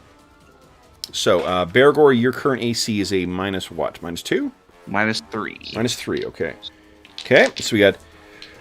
Boom. Neither of those massive paws miss as it slams into you. Bergour, second one, nat 20. So, it hits you first for 6 points of damage. And then it crushes you in on itself. And because it rolled so, you take another 5 points of damage. DR will apply against that. Against both of them, if I didn't say that. All right, against Max. Max AC is what, a 3? 2. A 2, okay. That does not hit. Yeah, neither of them hits. Against Druin. Your AC is what right now? 2? 3. 3. Did you cast Silverbeard? Yeah, it's normally 4. Oh, okay, got it. Right, 'cause- armor is like the same dented crap he started with. I was gonna say, I was thinking about that today when I was thinking about gear that you guys have right now. I'm like, Druin hasn't got any upgrade in his armor yet. So this thing slams into you with one paw. Does not manage to hug you, fortunately, but you take 7 points of damage. Full DR will apply. And then, Calidor, your AC is like -7 right now, or -6? Yes, that's correct. -7. -7, holy shit. With its shield ready. Yeah. Okay. So this thing slams into your shield, knocks you back a bit, but does not manage to get a hit off on you. Then I think, guys, that is it. It's not a favored round. So we're on to round 4, guys. And we got a bunch of owlbears on the ground. Now, Bergour, you need to roll. To get out of this damn hug, you need to bend bar, lift gate. Otherwise, it's going to keep hugging you for auto damage each round, plus whacking at you with its paw. Can I do anything other than try to struggle free while I'm... You can't attack. You can talk. You try that squawking again. That seems to be working well. No? Probably not going to do that. What were you thinking? Well, I was thinking that I'd have better luck killing him with the sword than unfortunately getting out. Yeah, it's got you completely pinned. Like it'll be around the what do you call it? Like the upper torso that it's got you. So Sounds like grapple rules. this is one of those things that's an exception. AD&D is all about exceptions to existing rules. So.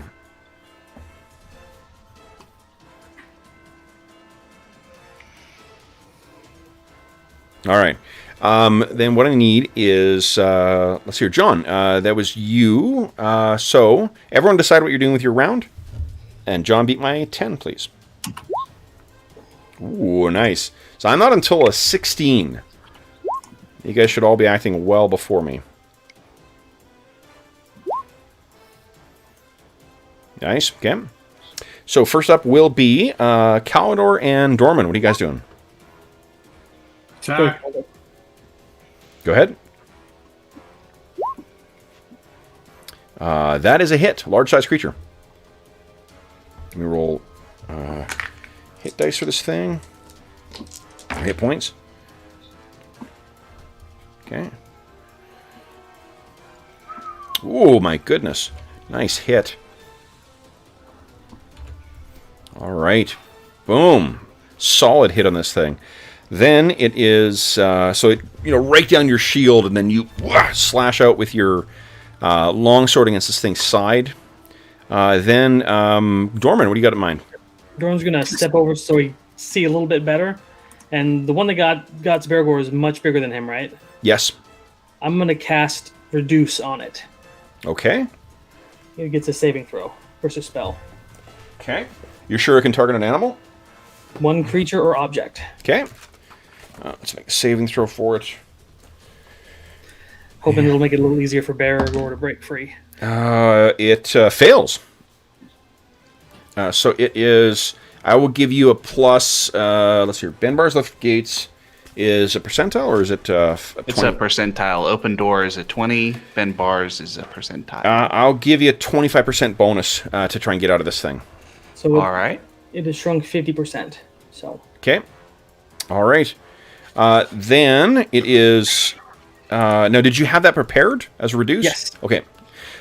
Okay, then it is... I'm actually going to make a morale save for it as well, too, because that probably shocked the hell out of this thing.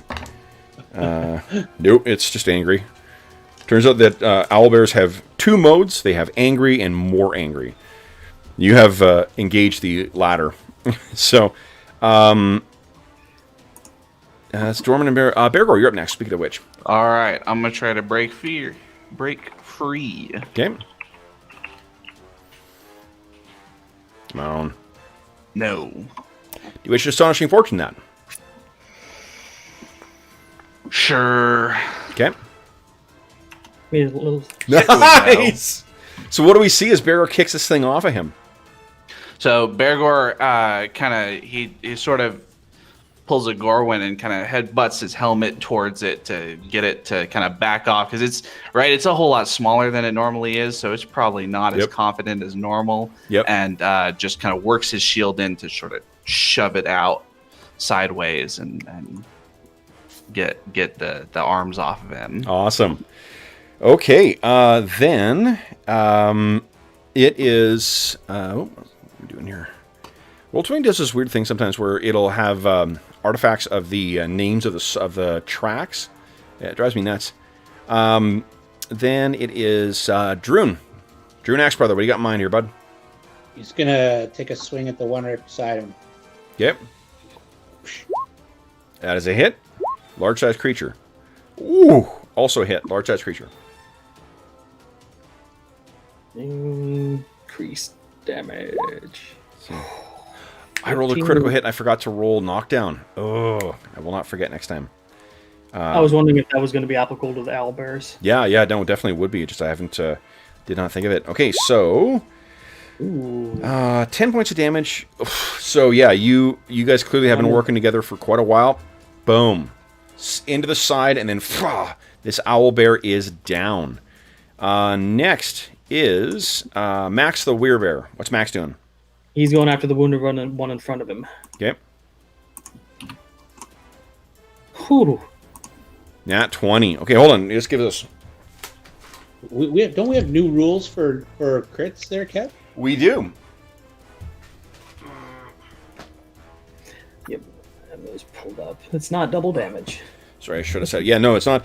We don't. For those listening at home, if you want to see the most recent update for our house rules, I have included those in the description. There's a link to them in the description of the video.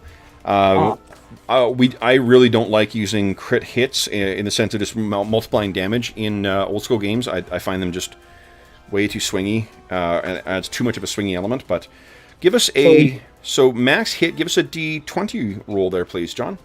So you're choosing the invoke a critical event? Yep. I'm going to invoke a critical event here. 11. Nice. So yeah, I think Max batters this thing, and it was not expecting just how solid he was. And this thing is knocked prone. Oh, it's going to make a save versus paralyzation. Hold on. Yeah. Does it still get damage? Still take damage. Yeah, definitely. Okay. Hey, there you go. That's a swingy hit. Well, most of the blow was meant to knock him down. Okay, so it is. It knocks this thing prone. And then he's going to go after it with the rest of his attack. Purple's prone. That's a miss. And then going down for the bite. Yep. Nope. Oh my goodness, that's not great. Well, I guess he knocked him down and was trying to swinging over him. Well, at least he did 6 damage to it. So he did. Yep. It's not nothing.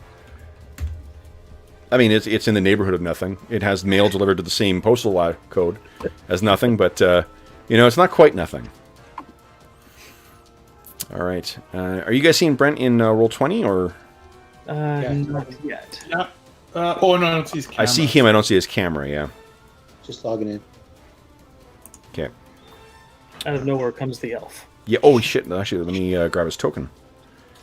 There is his token. He's been doing that invisible elf thing in the forest. He's waiting to see. You guys got this. I'm sure you're fine. Where is he? I think I had him in invisible. Where did I put them? Oh, here we go. Here we go. Nope, gotta let Brent in. Brent wants in. Evening, Brent. Welcome. You're just in time to fight giant owlbears. Flying owlbears. Giant flying owlbears. They're on the ground now. So. You're muted as well, too, Brent, in the meet. Hopefully you're saying really interesting and funny things.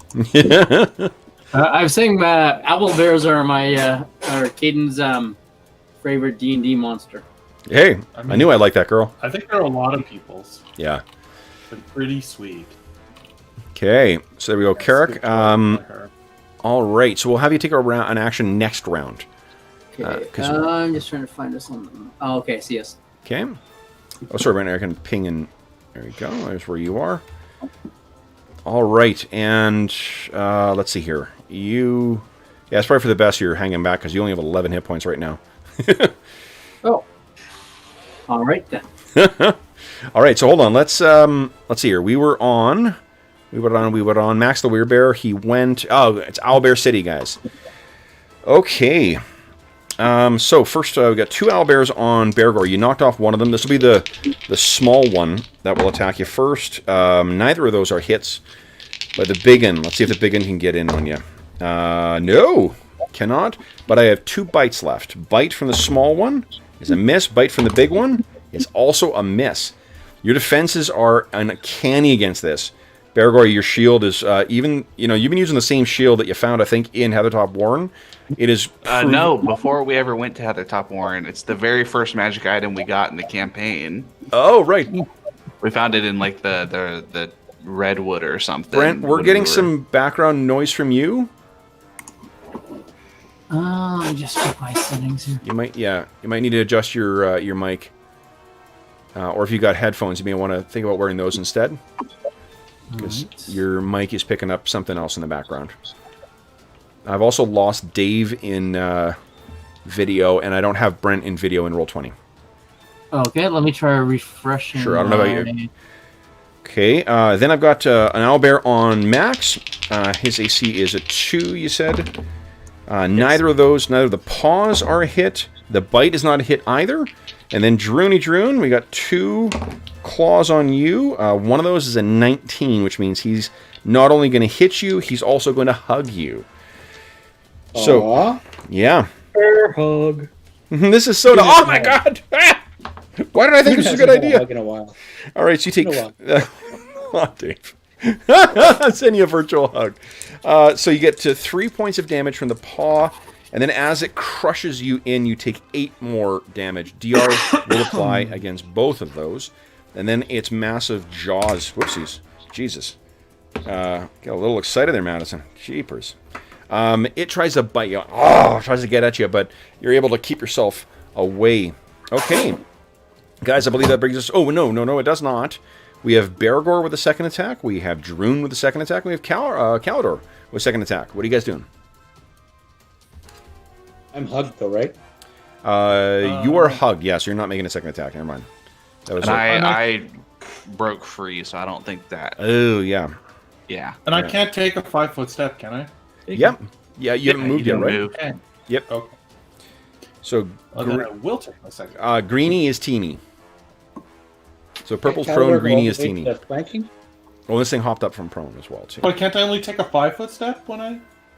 No, you're a fighter. You can move between attacks. You can move. I can move completely between attacks. Yep, absolutely. Okay. Yep. Have combat immediately. Okay, so I can move all the way to here. Okay, that's interesting. So then that's hits a AC 5. Yeah. Is that a hit? AC. Oh, sorry, I was having to adjust something here. AC 7 is a miss. No, it's a 5 though because of the flanking, isn't it? Oh, because of flanking. Yes, it is a hit. Oh, thank goodness. We need it. We're just getting lucky. Okay. 11. Let's see how many hit points this thing has. Okay. Alrighty, so let's adjust this thing's hit points here. And that brings us down to that. Alrighty. Then, guys, that brings us to the end of the round. We're on to round 5. Everyone decide what you want to do with your round. And then, let's see here. John, would you beat my 2, please? No way. Ew. So I'm on an 8. I'm before any of you guys. I'll start making my attacks. Bergour from the teeny guy. Neither of those hits, but the bite also misses. I got 2 paws on you. One of those hits. Not. Oh, it's an 18. Shit, I just hugged you again. You take 4 points of damage from the paw. And then you take 12 from the hug. DR will apply independently against each of those. Is this the big one? This is the big one. Yes, that's paw. That's hugged him. Then the one that's with Max. Got 2 misses, and then the bite. 19, solid hit with a bite. Max takes 6 points of damage. This thing has more hit dice, so he takes full damage. That's not cool. And then Druin. Well, yeah, you're hugged. Hold on. Yeah, Druin's hugged. You're hugged, so you take 9 more damage. And then its second paw misses, and its bite is gnawing on your armor, but doesn't get through.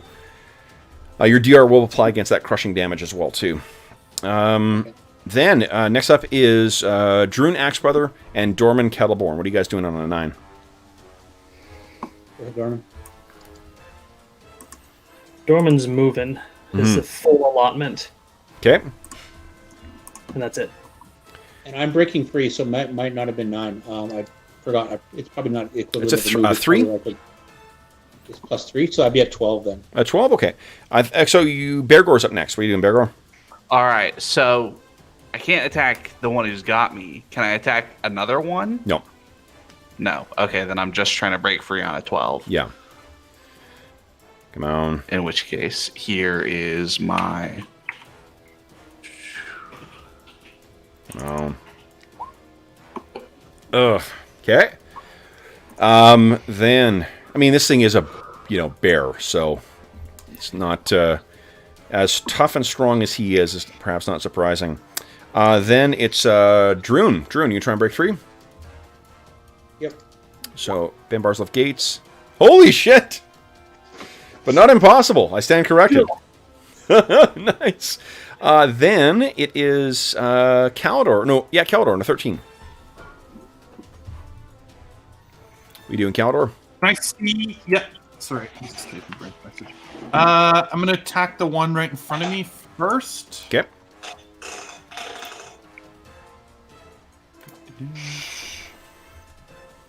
Solid hit. Yep. Oh, nice. Go ahead and roll damage. Large size creature. Wow. Yes. You were not enlarged, right? No, Pardon okay. me? No, I was just checking to see if you were enlarged. You keep hugging Oh, the no, I enlarged. don't think I was. Okay. So you nearly kill this thing. You stab in and get like all right up to the hilt and pull back. You clearly hit something that's quite vulnerable. Can I see which one is holding Bergour? Yes, it's the big one. Yeah, it's this one. Oh, it's the far one. Okay. Yep. Yep. Okay. Then it is, let's see here. Carrick. Carrick on a 14. What are you doing? I'm gonna move in and take a swing at one. Am I healed from the previous fight or still down? Nope. Anytime you come into a game, you come in where you left it. Okay. Oh, even though it's been 6 weeks? Doesn't matter. I'm gonna Okay. get the one. Well, the only one I can hit on my diagonal there. Yeah.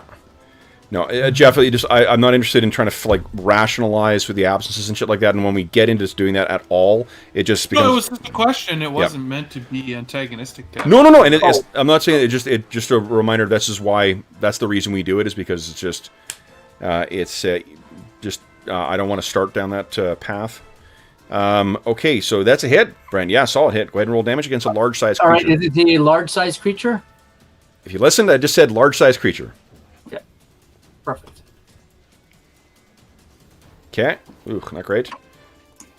Okay. All right. Then it is Max the Werebear.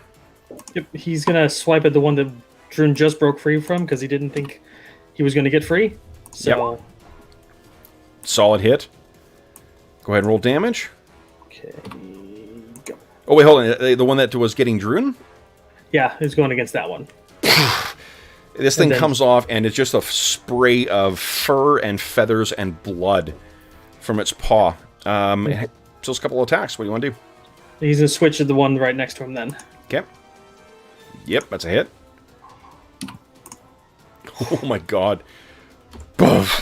And he's not a warrior. He can't step between attacks, can he? Nope. Okay, he's done then. Okay. Okay. All right. Then it is Bergour. Oh, you're grappled. Never mind. I think Bergour would be the only one who might have a second attack here, guys. That is the end of the round. We're on to round 6. John, you lost last round. What was the question? Isn't Calidor a fighter? Does he specialize? Does he get a second? Round 5, you got to be level 7 to have 2 attacks per round. That was an odd round. Yeah. Okay, that was an odd round. Yep. Okay. So then, I think it passes to Jeffrey. Let's see here. Everyone decide what you're doing. And then... Jeffrey beat my 1. Ooh, well, it's not gonna happen, but Nice! Oh, all right. I'm on a 7. No, I'm not. I'm on a 1. oh, they're retreating, aren't they? Oh, Lord. Why are you lording? Because the one time Dorman wants to get into the melee and stab something, they're running. This wouldn't be the Should one have time. been so slow. Okay. This wouldn't be the one time. This would be the 3rd time, and this is episode 86. All right. So then, let's see here. Bergour. So first up is actually them. And I didn't roll a route for them, so they're just moving a 3rd. They're moving... let's see here. That means they get to move...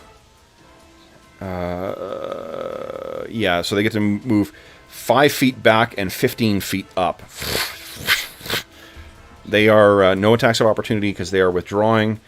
So they're 15 feet in the air. And you are released, Bergour. Down. Dorman, you're up first. Well, damn. He steps forward and then they're gone, and he's like, ah. Okay. I'm done. Change your Bergour, mind and they drop on him. being dropped to the ground, what are you doing? I'm gonna squawk again. On the ground in the dirt. Well, I'm gonna hop up and then squawk. Okay. Oh, man. Calidor, you're up next.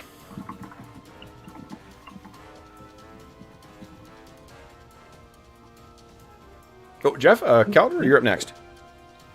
Oh well, I mean they flew away, so I'm gonna walk over to Bergour and check if he's okay. Okay. Because I just saw him being squeezed by the big one, Yep.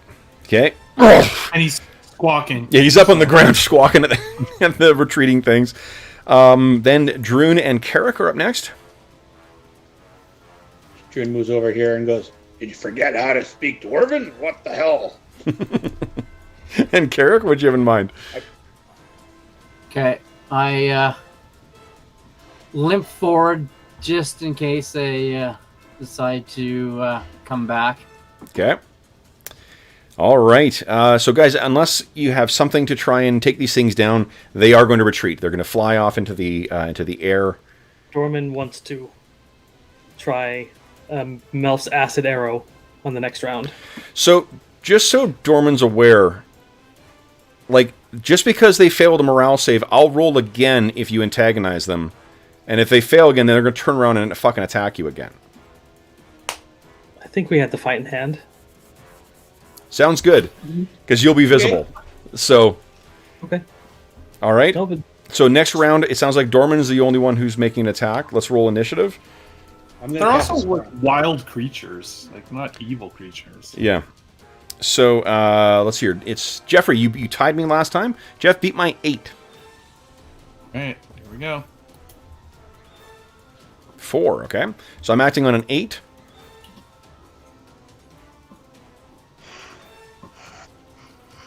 So Dorman's on a 6. Dorman, what are you doing? If you wouldn't, like, I'd be sheathing my sword. Okay. So, I don't know. My action is whatever. Unimportant. That's a hit. Okay. I'm I was making going a after the small one. second morale save. Baby! Yeah, So so... trunk. All right. Oh, okay. So they are hit. The small one's hit. It's not affecting its hit points, so... It's not? No. Like, do people gain extra hit points when they grow? No. I thought it is a damaging spell, so. Sorry, I misunderstood. Never mind. Yeah. Okay. Then... Let's see here. They go at 8. Druin's at 9. 4, okay. Yep. All right. Then, Bergour or Druin gets to go next. What are you doing? Oh, I'm sorry, Bergour. This is the worst cure mod ever. All right. So, now they don't necessarily, they're animals, so they don't necessarily know what hit them, but I did make their morale save again. 1, 2, 3, 4, I see 5 things that are easiest to land next to. 1, 2, 3. So let's roll a d10 here. Then we'll take our break. I know we're half an hour past our midway point. 2, 3, 4. Carrick. Uh-oh. Both of them land next to you, and they seem intent on attacking Carrick. Oh, shit. So, let's take our mid-session break, guys. We'll come back. We'll check. I can't check my chat. I had to, because of the new setup, I don't have enough plugs to charge everything just yet, because I didn't think it through. So I'm not going to check my chat when we get back, but we will come back in 5 minutes, and we'll carry on with our adventure. So, see you folks in 5 minutes.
Well, this is not good.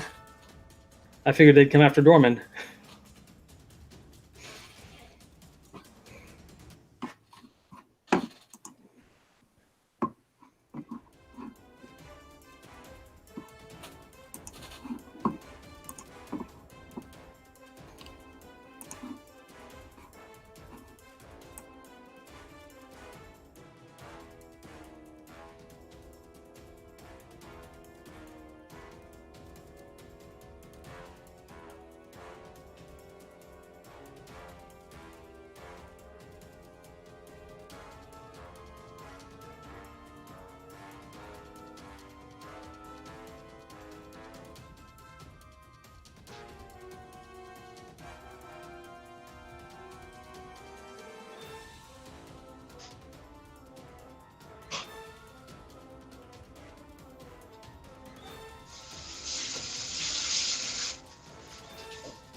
Okay, guys, hold on.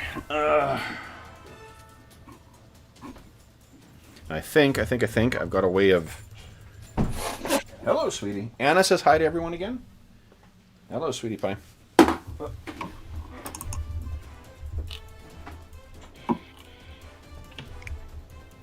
hi. Yes, hello, hello. That ain't gonna work. What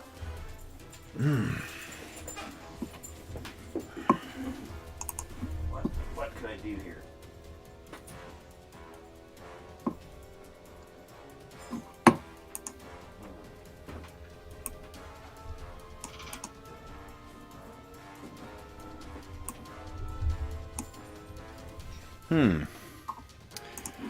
I wonder. Hold on here.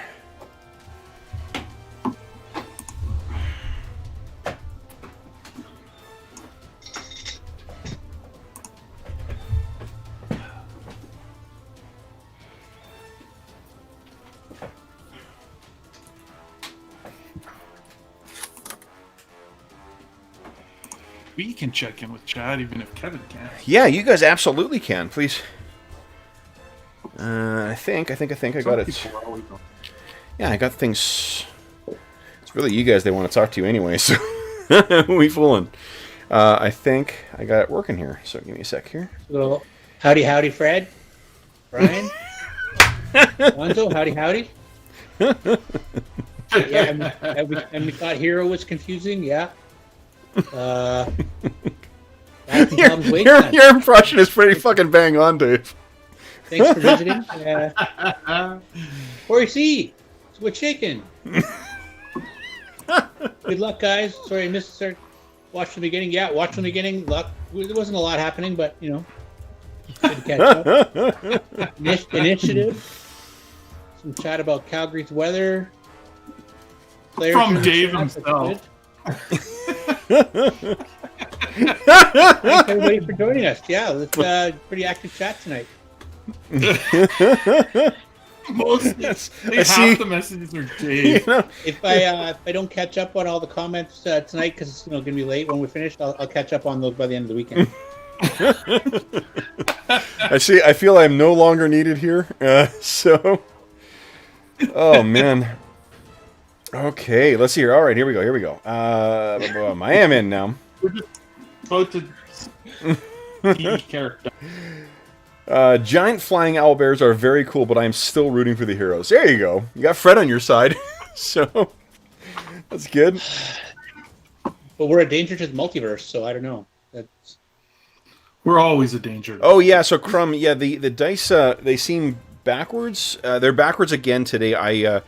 Because of the way that we stream and because we use the Roll20 dice, there's a weird thing where it flips the camera, so I have to set it up on a... There's a thing I need to set up that I have not done yet. So, alright. Anyway, let's check in. That was round 6 last time when they were retreating. We're on to round 7. Alright, so... Jeffrey, I think you're still kicking my butt here with initiative. So let's everyone decide what you want to do with your round. And then, Dave, thank you very much for filling in as the AirStats Kev. There's no need for me anymore. Jeffrey, would you beat my 3? And again, sorry folks that the dice are backwards today. Did I do too many howdies, or was it supposed to be like one fewer howdy and then into what shake? I never get it. I shake it off quite a bit. Oh man. I actually start. I don't know when I started doing this. Like more than 15 years ago. But like any email to someone who's not a client or not like a judge is howdy. I start every email with howdy. All right. Well, howdy is just shortened. How do you do? Right. Yeah. That's what it comes from. So it's That's I love it. We also live in Little Texas, or Canada's Little Texas. So howdy is kind of like also Alberta talk. Yeah, that's true. Although I said it well before that. I think I blame Kramer on Stuart Seinfeld, so... Alright. Don't mention Texas, that's a touchy subject. So I'm on a 9, which means I'm simultaneous with Bergour. What are you doing, Bergour?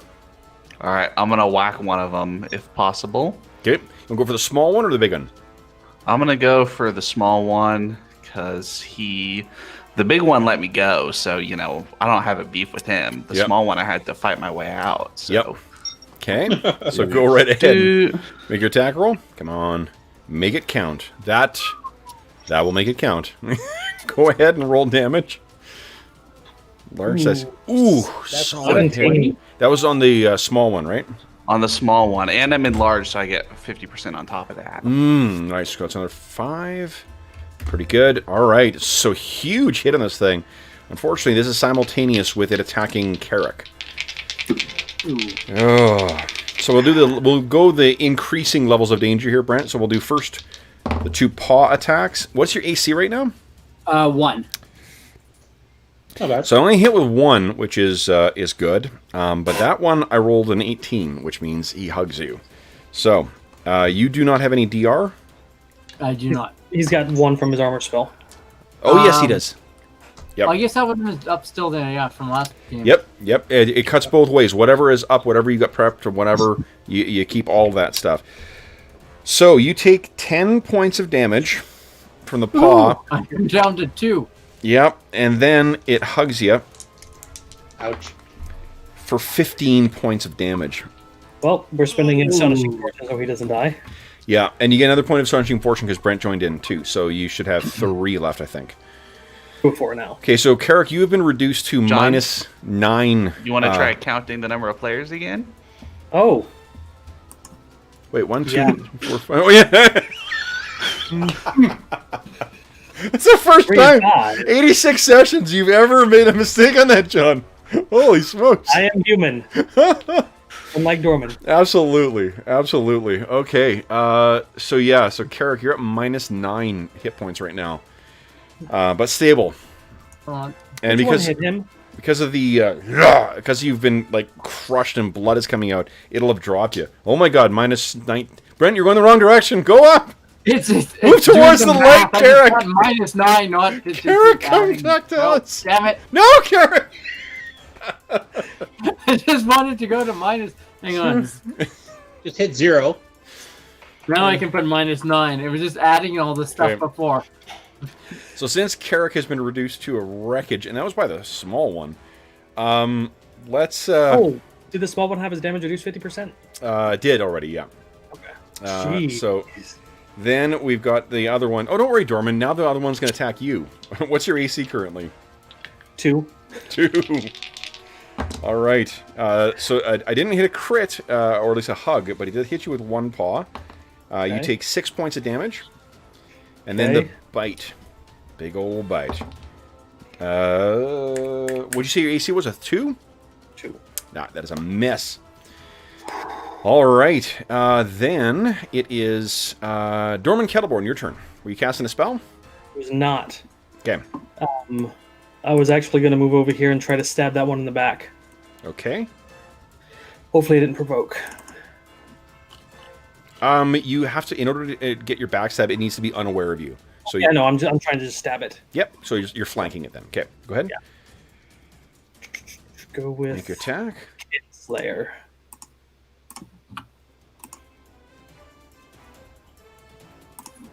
All right. Oh, that's a hit. Yep. Go ahead and roll against a large-sized creature. It's actually enough to kill it. Yay! Okay.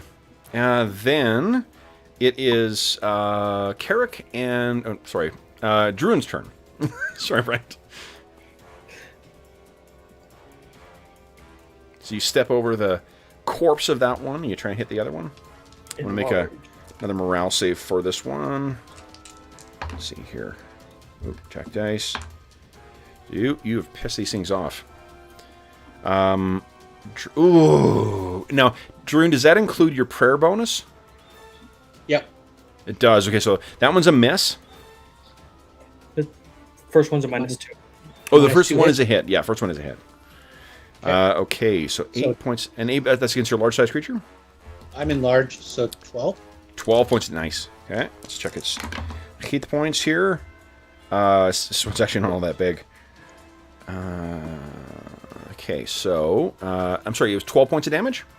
Yep. Awesome. Okay, so... There we go. All right, so he's gone. He's gone. Max the Werebear, what are you doing? Oh, wait, I missed someone. I'm sorry, Calidor, your turn. What are you doing? Yeah. I guess I will step through Mr. Druin over to here. Yep. Right. Might as well move right to there Yep. and attack. Okay.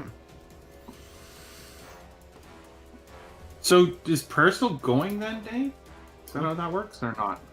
It's round 7, prayer right? Prayer was 7 rounds, and it was cast in the second round. Yep. So you have one more round of prayer. Oh. Well, you are flanking, so that might hit. Yep. Oh, that's right. Yeah, A 7. That is a hit. Go ahead and roll damage. 8. Is that against large size creature? yeah, that's my large roll. That is enough to just take it rolled. down. Somebody save Carrick. Speaking of being taken down, did anyone have any action for this round they were intending on saving Carrick?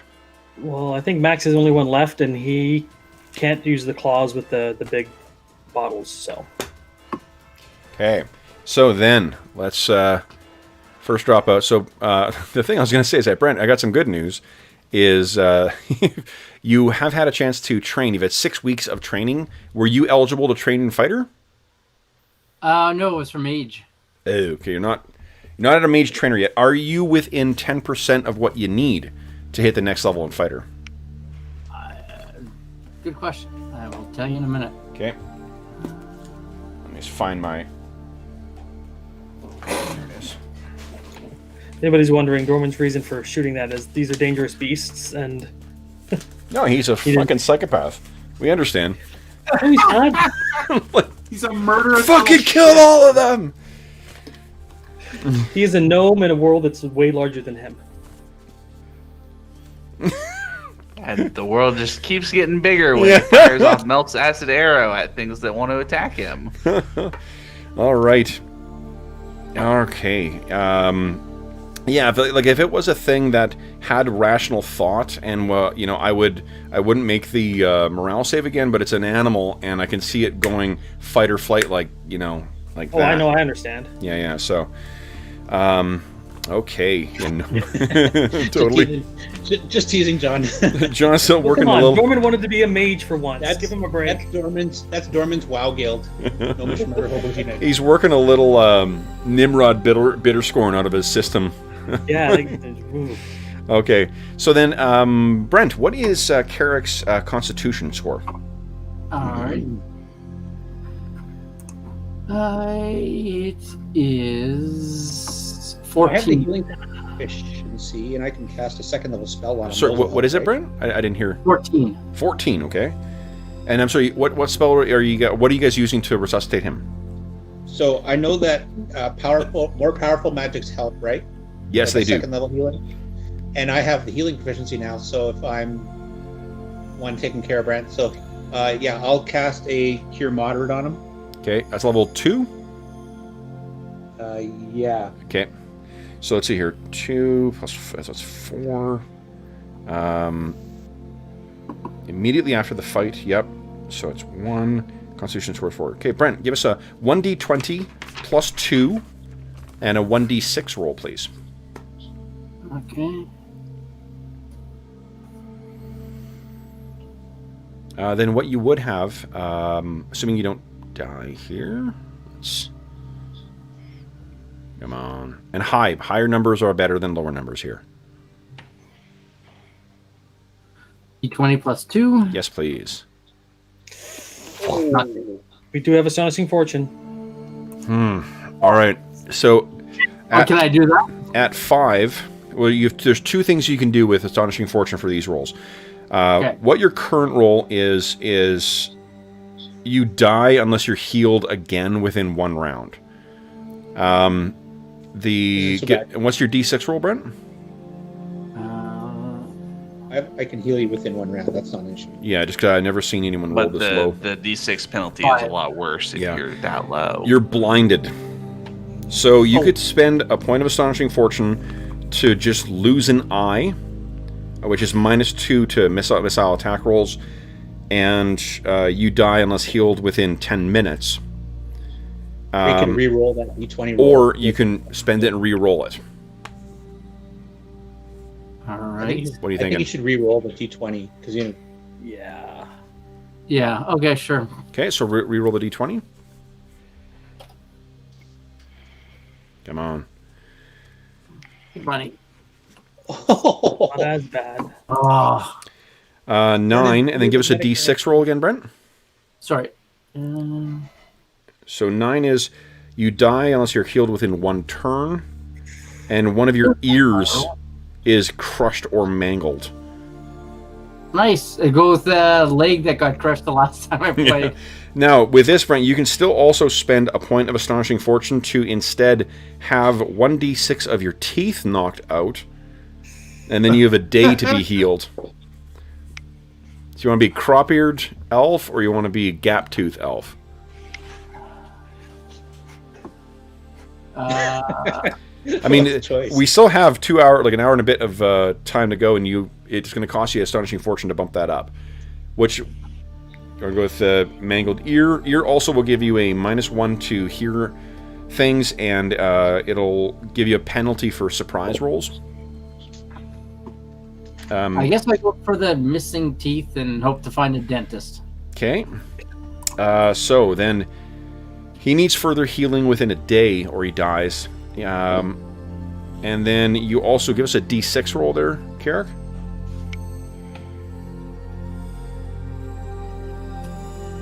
Only one tooth. So it's got to be something prominent then, unfortunately, because it's -2 to reaction rolls with the opposite sex and upper class NPCs. Okay. It's like So front I'm teeth missing look a like front Bobby tooth. Yeah, hitting the bucktooth elf. Okay, then what are you guys intending on doing to heal him for the last little bit? You got a potion, you got a spell. He's at 1 hit point now. No, he needs to be healed No, again, he needs and then another he's at healing before he's up to 1. I've got a healing potion on me. If you guys, I don't know that. And it, Well, Dorman feels responsible, so he'll give him a sip of his potion. 1. Okay. okay, so So that should bring him to 1 hit point then. Druin was going to Okay. cast a spell, but Yep. Well, Druin now cast- you can cast a spell and actually heal him actual hit points. Okay. Here's Cure Light. So now he's at 8. Okay. So you're 8 hit points now, Brent. awesome. Oh, and your armor spell would be down. And Yeah. your another Cure Light on Carrick.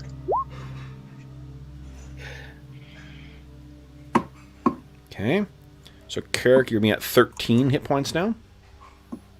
I'll give him a potion of healing. Here, try this.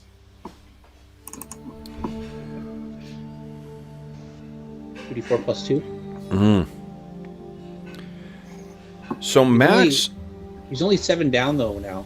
yeah. Is Druin trained in herbalism? Nope. Okay.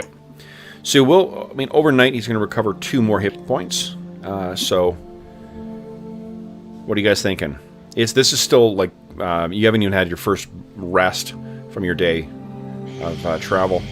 So one thing Max asks as he's looking at these creatures, what could possibly? Why are 5 of them driven out of the forest like this? The fire? Perhaps. Yeah, forest fire would do that. Or what was it? A 300-foot long green dragon? It was like 325 at least. 325. Max, I don't know if you have ever met a 325-foot long green dragon, but even these owlbears, they would start running from something like that, I think we should run and too. so would we.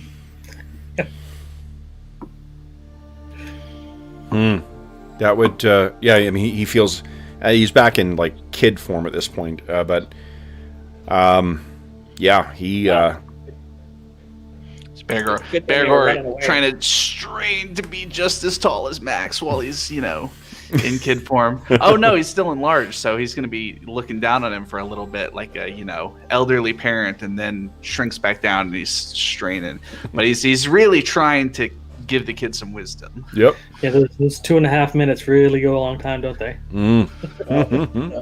Speaking of wisdom, Well, they just grow up so fast.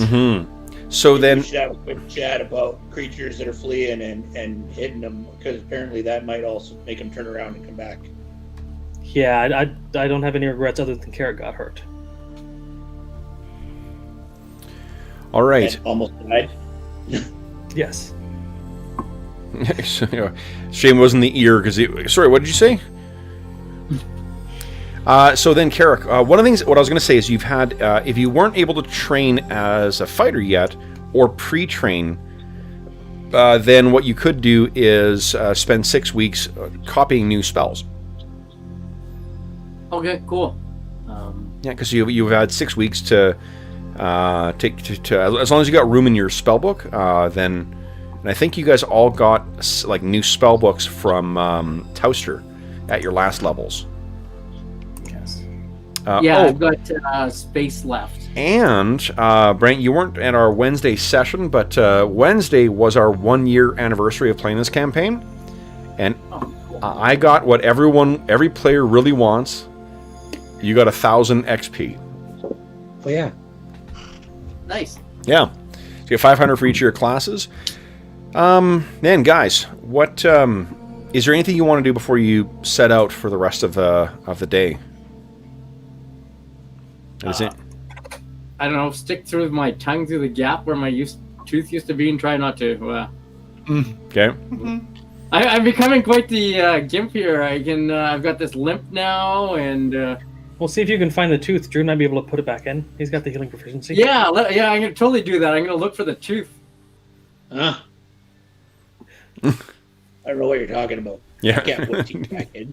If it didn't stay in with my healing magic, I'm not doing anything else with it. Hold on. Are you saying you didn't take the reconstructive dentistry proficiency? I'm not an orthodontist either.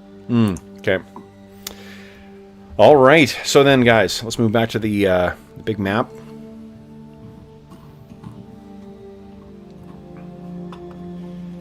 Let's see where we left our heroes. All right. So let me move these big guys out of the way here.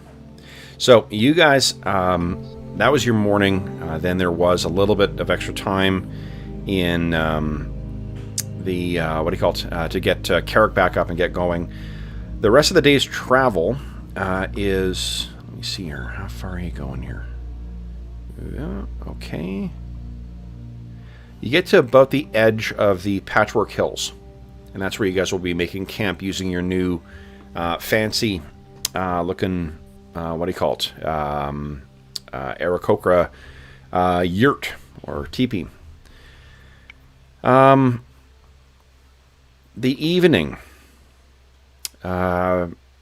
sees you guys bedding down for the first time in a month and a half. Any special precautions you guys are choosing to take now? Anything I should know before we talk about what happens overnight? Yes. What? Dorman's when his shift starts, he's going to cast Rope Trick and hang out in there watching the area from within. Okay. So. All right. All right. 10, 20, 30, 40. Now let me roll. I need to roll something here. Actually, you know what? John, would you give me a D10 roll, please? Sure can. Okay.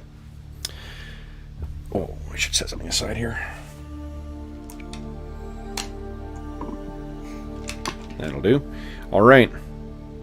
So, guys, the first day out, as unwelcoming as the first couple of hours of the day were, the rest of the day proved to be, you're back to your old stomping grounds. What you're comfortable with, making your way out, together.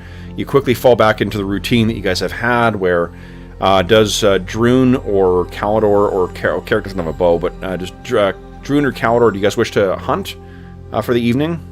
And want to look for water?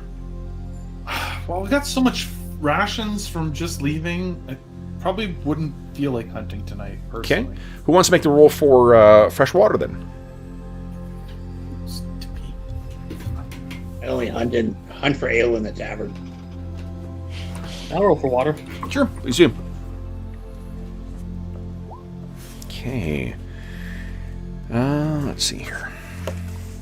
Find a puddle by the tree where Druin was just standing. Yeah, no. Gross. Gross. Oh my goodness. I missed you guys. Yeah. Oh my gosh. Druin. What are we gonna do? Here we go. Foraging. Well, Dave's growing his Cardinal Richelieu, mustache and goatee, so he's got to keep up the fiendishness to fit. 43. Okay. No, unfortunately, you don't find any water at the end of your day. But I mean, you guys all have canteens and water skins and whatnot ready, I think. So then it is.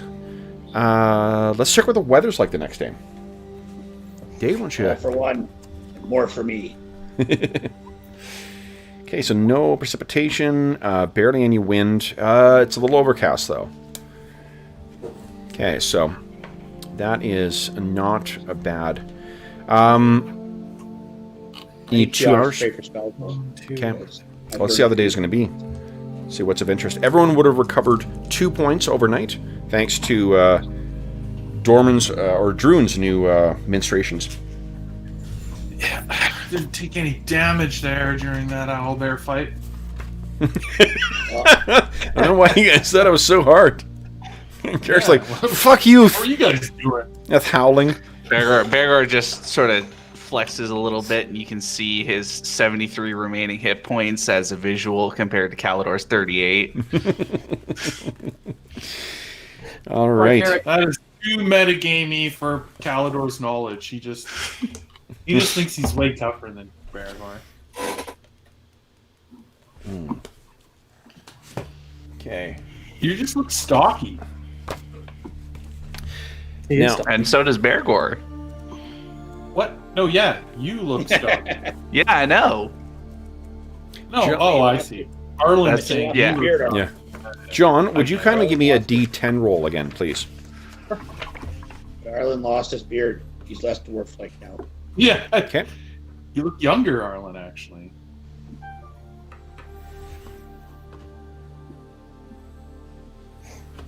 All right, and would someone give me a percentile roll, please? Not it.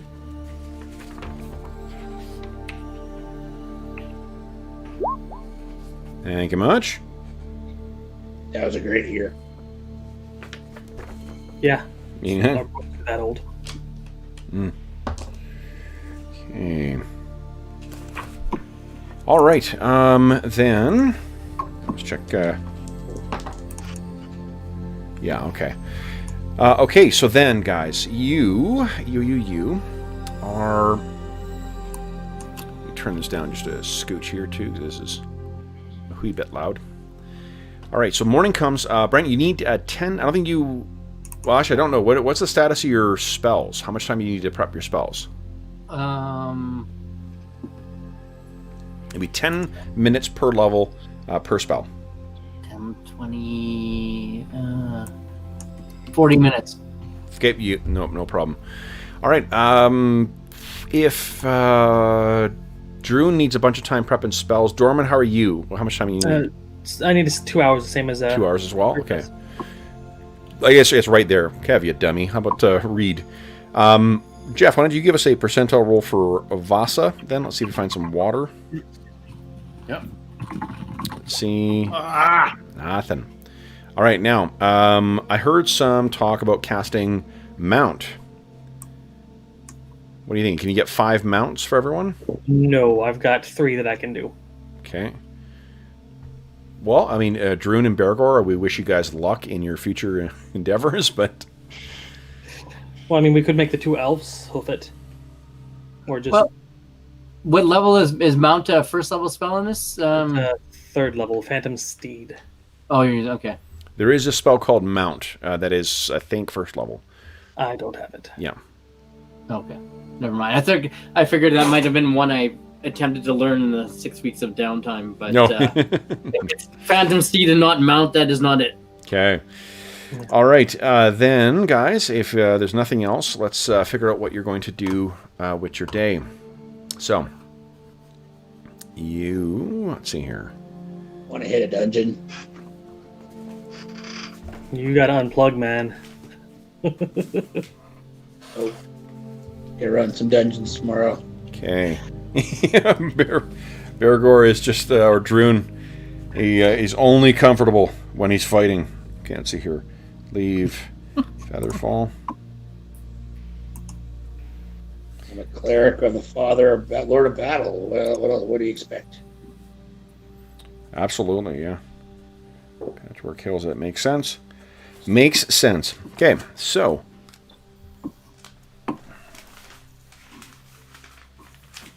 I think you guys are reaching Harleton tonight. Nice. Well, Yeah. Ooh, not quite. Can we force march? No, one of you has an injury. I think Carrick's injury, his bum leg, prevents him from force marching. That's about, It reduces my speed by 30. yeah. I have to lift. Yeah, it'll take you 2 days to get there. All right, but Maybe I should summon him a mountain. He can just keep pace with us. Hey, you know what? what's this us business there, Gnome? Mr. 20. Well, if we force march, You know, you're really slow. All right. Roman is so overconfident. He's not rude. All right. before we go anywhere, can heal some people. Okay. So, Dorman, Matt. I'll be fine. All right. So this is coming from the staff. So Max is Are you okay. using charges? Nope, but 3 times a day, Oh, I can cast Atonement, Bless, Create Food and Water, Cure Light Wounds, Avert Evil Eye, Purify Food and Drink. Nice. yeah. I think it'd be just you and Bergour that needs the most administration. All right, Bergour. Carrick's down a bit, but I still got 15. I'll Okay. get one to Carrick. Carrick. And myself. Okay. Nice. All right. So then, guys, you guys are all inching back up again. Yeah, pretty good. So, the weather is it's overcast, but I guess the nice thing is it's a little bit of a reprieve from the heat, because have that sun beating down on you with no obstructions or whatnot. You're just kind of skirting along the side of the hills. Is that right? Yeah. Yep. Okay. It's pretty much the safest spot, Well, I think. close enough that we can see the hills, right? So that we don't get lost. Yeah. But Okay. So you get to about there by the end of the day. The trip is uneventful. It's you're making your way through this is untamed, rolling wild grass, and you're just that I think. Oh, you know what? Actually, by the end of the day, you're just getting to the farm. So let's see here. Let's say.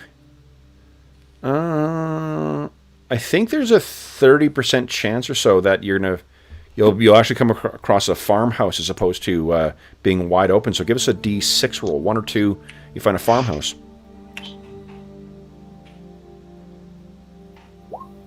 no. So you don't find one by the time that you should be starting to bed down, but I think you are in farmland. So you could sort of push on and try and find a farmhouse, but. I'm not sure if that's what you want to do. What are you guys thinking? Be really unneighborly to impose on them this late at night. You are seen as regional heroes to anyone who lives in any of the towns around Harleton. We're the heroes of Harleton. Heroes of Harleton. You're damn right. Yeah.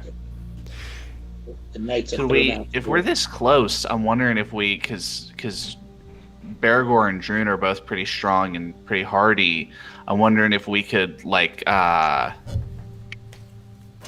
go him through the out night. for the crippled guy. well, I'm thinking about things we could do for Carrick so that we could go a little further without straining his injury.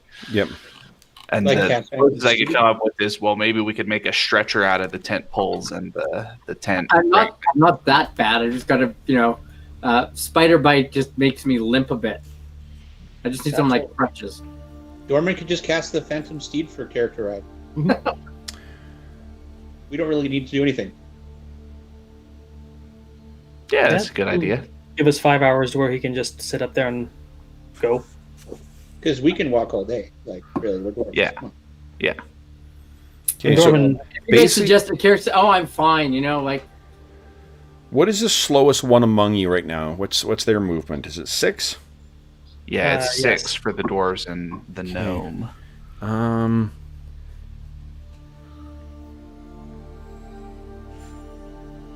So Carrick, even crippled, is probably faster than us. Yeah, I don't think. It's more of a fatigue thing, though, isn't it? For if Yeah, you're- so you can push. You can force march, and then you need to make a con check. And then if you want to keep pushing beyond that, basically it's a fatigue check every hour. So we're if you- probably not close enough to make it to Harleton, but definitely. to make it actually, to a you know what? You might be able to. Hold on here. yeah, I'm just going to measure the distance. Bergour, don't you have the endurance thing? I do have endurance. So me and you both do. So we can go. It's about 4 miles to Harleston.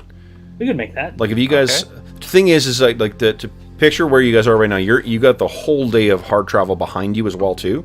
It's not a matter of just 5 miles. It's another 5 miles. But you guys are heroes, so let's do this. Let's get yourselves to Harleton. So without what you excuse me automatically get to do is, let me think here. So you're going to go about it'd be about 2 miles from the slowest among you to get to about there. Now everyone, give me a Constitution check, please. Okay. We do not want to fail this. You're going to be able to make it to Harleton tonight regardless. It's just a question of what state you're in. Nat 20 for Bergour. Holy shit. Ooh. That is wildly out of character for him. I was trying to show off for Max, running around and jumping up and down, and Yeah. maybe one of my ribs got a little knocked out of place by that bear hug from the owlbear or something, and I'm feeling it a lot worse than usual. Caldor got a crit on his. So he's Nat 1 for Druin. Dorman did pretty well. Well, not pretty well. Did okay. So you guys are not fatigued. Bergour, do you want Astonishing Fortune that? I don't know if you... got one What left. happens if you get fatigued? Well, so it's less so the actual mechanical penalties are not that bad. It's more just the thematic thing. It seems so out of character for him to... The -2 to everything. That's pretty bad. Yeah, it's -1 to all your stats.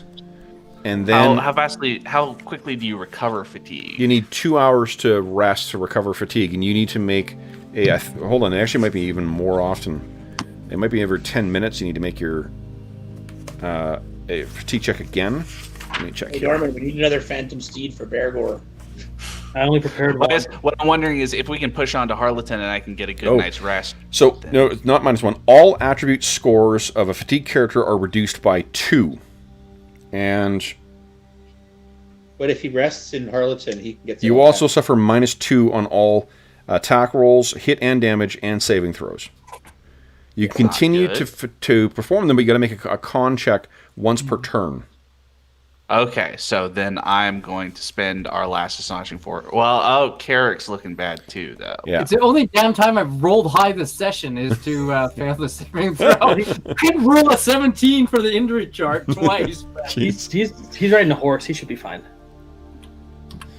Riding horse is not a exertion-free activity. So, so what are you thinking, guys? We have 1 point of astonishing fortune left. Do you want? Does either of you guys want to spend it? Or you're just gonna take the hit for fatigue. You're gonna make it to Harleton. It's just a question of what state you're gonna arrive in.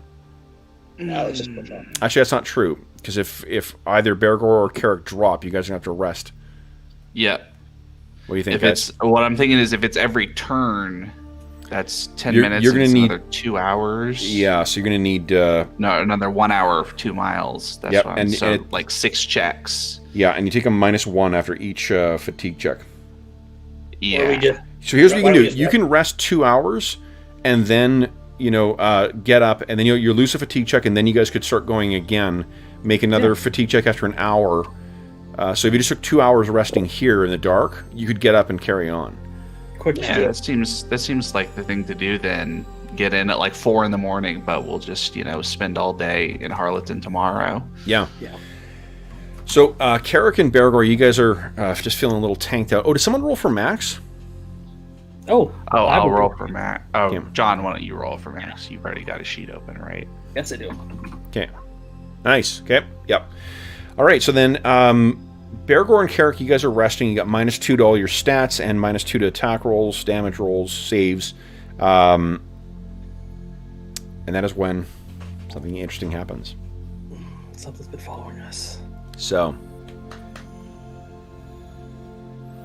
what you hear, I think, and you're in. You've been tromping through farmland here as well too.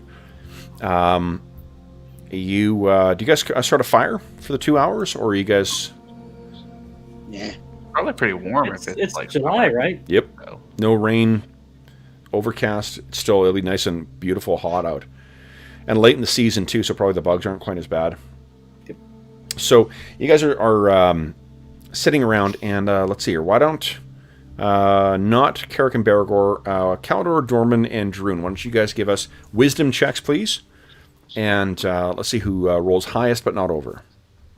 Okay, Dorman, not bad.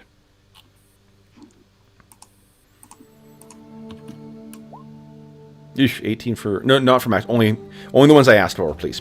Oh, sorry. Yeah, that's okay. Okay, so Druin. Yep, Druin, really good roll. And Calidor. You wanted me to? Yep, please, yep.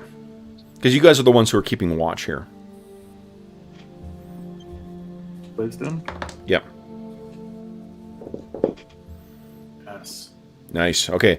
So, Druin, maybe after the owlbear attack from earlier, you're just keeping an eye on things, and I mean, it's I'm not sure you've ever seen Bergour this tired or exhausted before too. So you've shared a little bit of beer with him, and you're making your way back towards go sit on kind of a vantage point that Calidor has picked out, and you hear a sound off in to your left, in the closer to where the kind of a path through the farmers' fields goes. Probably something that they bring their horse and cart and whatever. And you can hear a footstep, like the crunch of someone's boot. You spin over, and in spite of your dark vision, you can't quite see anyone, but you do definitely get the sense that someone is there. Maybe about 50 or so feet off from how close they were when you heard it. What do you do? I kind of casually walk over towards Calidor and whisper, "There's someone 50 yards off." Or 50 feet? 50 feet. 50 feet off in that direction. And kind of gesture with my eyes. And then walk over to Dorman and do the same thing. Okay. Calidor pulls out his sword and shield and says, "Should we call to them?" Dorman, what if it's the ghosty? Could be the farmers. We are in civilization now. Loitering on their land. Hey, Ah, you! we're- Who's stomping around in the grass? Okay. Make yourself known. All right, so you call us out. The rest of you guys all hear this as well too. Bergour and Carrick, even though you're resting, you hear this from the direction. Dorman, I think, has got a little, maybe a little like small, this is something cool I heard too. So it's at the end of No Country for Old Men, there's a comment about what's his name? Tommy Lee Jones's character talks about his dad having a dream, and he talks about carrying fire and a horn, and it's not. Turns out it's not it's not colorful language. What he means is an actual hollowed out horn in which you keep a little ember, and then you stuff the stuff on top to keep it in there too. So I imagine you guys would be doing something like that as well. So you can easily start the next fire, right? That's cool. As I'd heard it at the end of the film, and I've seen the film a couple of times, and just didn't put two and two together. It was really neat. Anyway, so I imagine you've got something going there, Dorman. Just a little, maybe a little snack to get these guys up, something warm to, get them going. Wouldn't take you that long to get it going. But yeah, you shout that out, Druin. All of you guys have an opportunity. You can tell me in a moment what you'd be doing in response. But you hear a voice, a man's voice, from out there. Oh, okay. I don't want any trouble. I didn't know if you're a friend or foe. If you're foe, I'll just be on my way. I don't want any trouble here. If you're... We're the heroes of Harleton. The heroes of Harleton? I don't... Is that a... You're an Axebrother. You're who? You're an Axebrother and company. Okay. Is that something I should know? Or... Does that mean you're not going to attack then? You're not bandits. We're not bandits. Bandits beware. Why don't you just come over here? Well, all right. I'm going to trust that you're not... I'll take you at your word. And what you see walk out, guys, is a younger man who's probably in his, maybe late 20s, early 30s. Really aggressively unattractive. He has kind of like a gangly kind of look to him. And he's dressed like an adventurer. He's got gear, he's got traveling equipment, he's got a sword, and a dagger and a short sword at his waist. He's got a traveling cloak over. What's that? What time of the night is it? After sunset. Okay, so it's just like dusk. Yeah, it's like maybe like 9 o'clock, 9:30ish. Okay. Probably actually no, because you were resting for 2 hours, and this happens during that rest, so probably like 10 o'clock. It's dark out. Definitely dark outside. Yeah. But and we rolled overcast, so it's probably difficult to see as well. So he walks out, but he says, "All right, your eyes have adjusted to the either those who don't have dark vision, your eyes have adjusted to it, or those of you who do not. There's still, you've adjusted a little bit so you can see. He's close enough that as he steps out, he's got gloves in his hands, but he puts, both hands are up. And he's like, I mean no trouble. I don't mean any problems here. Might I approach? I told you to. What's your name? My name? It's Rilden. Rilden. And your name was Druin? Druin. Druin. Druin Axebrother. Calidor. Axebrother. Calidor, well met. Dorman nods at him and says, Dorman Kettleborn. Mr. Kettleborn, a pleasure to meet you as well, too. He looks over at Carrick and Bergour. No need to get up. That's fine. I'm fine. I see you over there. Hello. What are you doing out so late at night? I might ask you the same thing too. We're venturing back from the edges of civilization. You're treasure hunters. Heroes. Mercenaries? The heroes of Harleton. We don't work for money, friend. You said that. Knights of Buffalo's Keep, that kind of stuff. So you're working for Palfrey? We have? Yes. Taking a job from him. Okay. A few jobs for Darius Carmen as well. Are you from around here? I am most assuredly not. Yeah, the doorman picked up. If he doesn't know who we are, I doubt he's from here. So you're the big fish then? Well, if you're the big fish, and he walks over and kind of, gestures down at a patch of ground as if, near where Bergour and Carrick are kind of resting, to gesture like, can I sit? Or... I'm going to try. Oh, and he sits down. Oh, that feels good. Are you planning on camping out here? Do you not have... it looks like you've got a tent, but you're not... do you... And he sort of gestures at the Calidor and Carrick. Is there something that you don't agree with being indoors and in these weathers, or... I don't...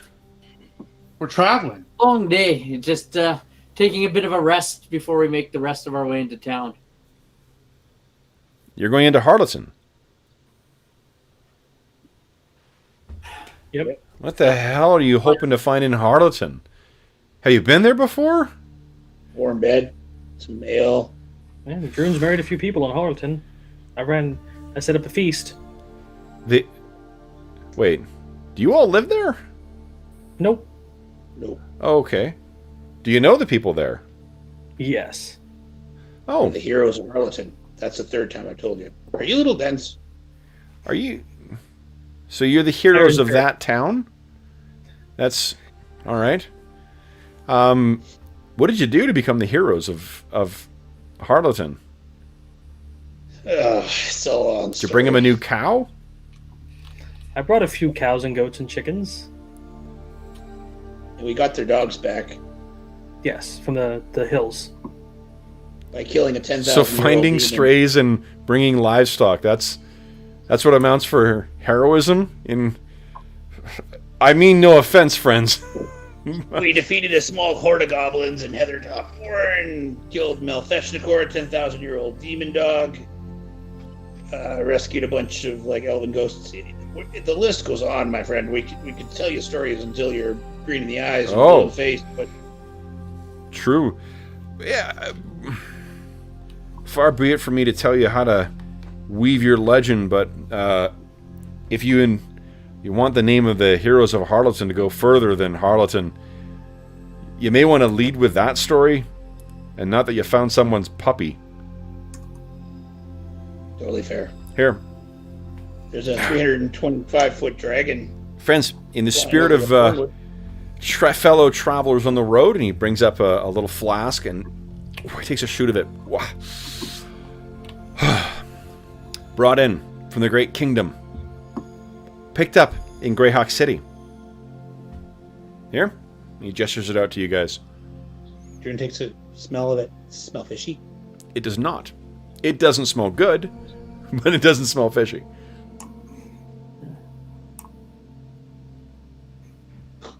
Okay. Slunks him back. What do you think? That is Druin a connoisseur of liquor, or is he? No. No. Okay, so this is. I'm not sure this is for him. So then he just gestures like, "No, go ahead, pass it around. It's fine." Dorman will take it and give it a sniff as well, and says, "It's a little suspicious to find somebody out here on their lonesome in the middle of the night." And they'll. It's a little suspicious finding a group of people hiding out in a farmer's field. Yeah, but you should see the things that attack you in the hills. Lost dogs, lost cows. Knowles. Do you take a sip there, Dorman? I do. Okay. Take a sip. And he just, oh, please, please.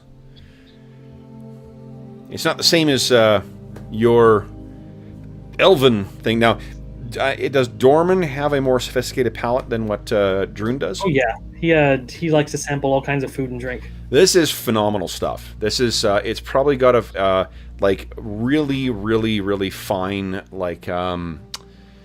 probably I'm trying to think what it might be. Would my appraise skill come in handy? In terms of the value of the stuff, yeah, maybe. Give us an appraise roll.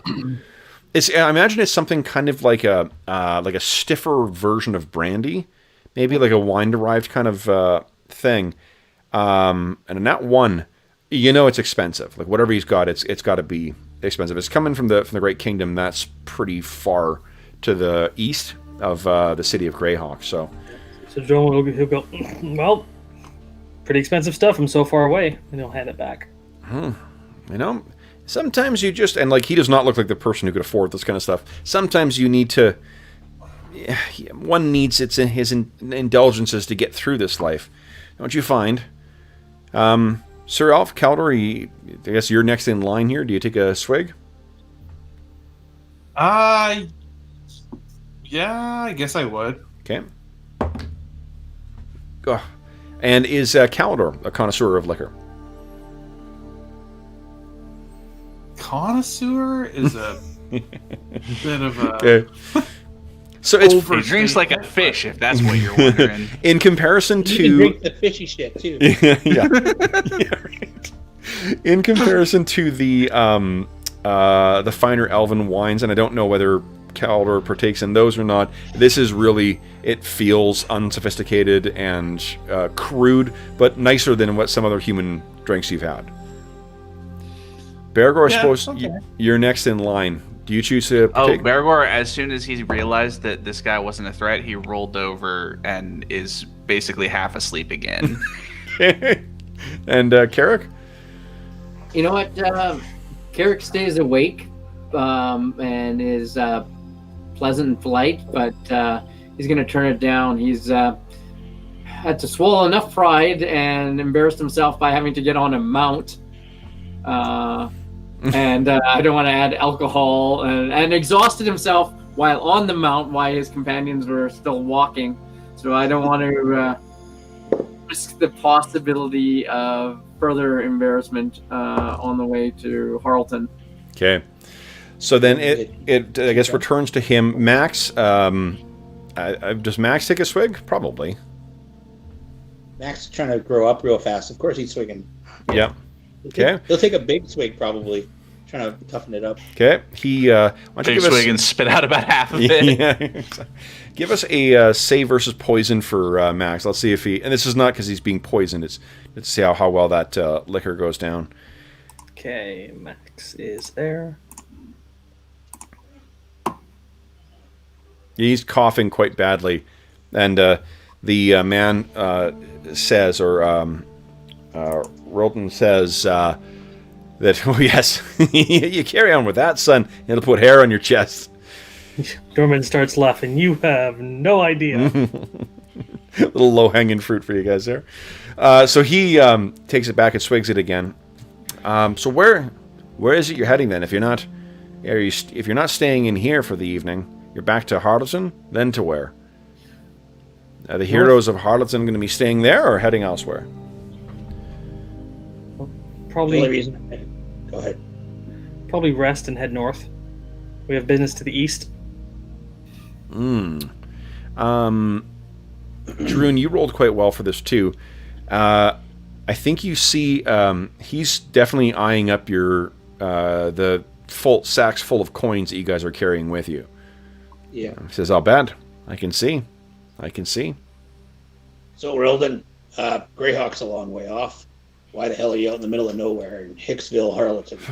And just so you know, the only reason I mentioned heroes of Harleton is because we're near a farmer's place, and we figured all the locals would know us. I see. It's a good grift. It's a good angle. Good angle to take with the locals. Indeed. I'll have to remember that for next time. I hired on with a group, some work that was to be done in the yeomanry, and it didn't end the way that we had intended. I won't work with strangers again. So I'm trying to make my way back off the beaten path, as it were. I was hoping to... those yokels, in no offense meant to any friends you might have there, but the people in Harleton don't seem to know anything, and thought that there was no way through the hills. So I figured I would try and find out myself, and then There's ways through the hills. You can turn around pretty easy. Oh, well, I was hoping to...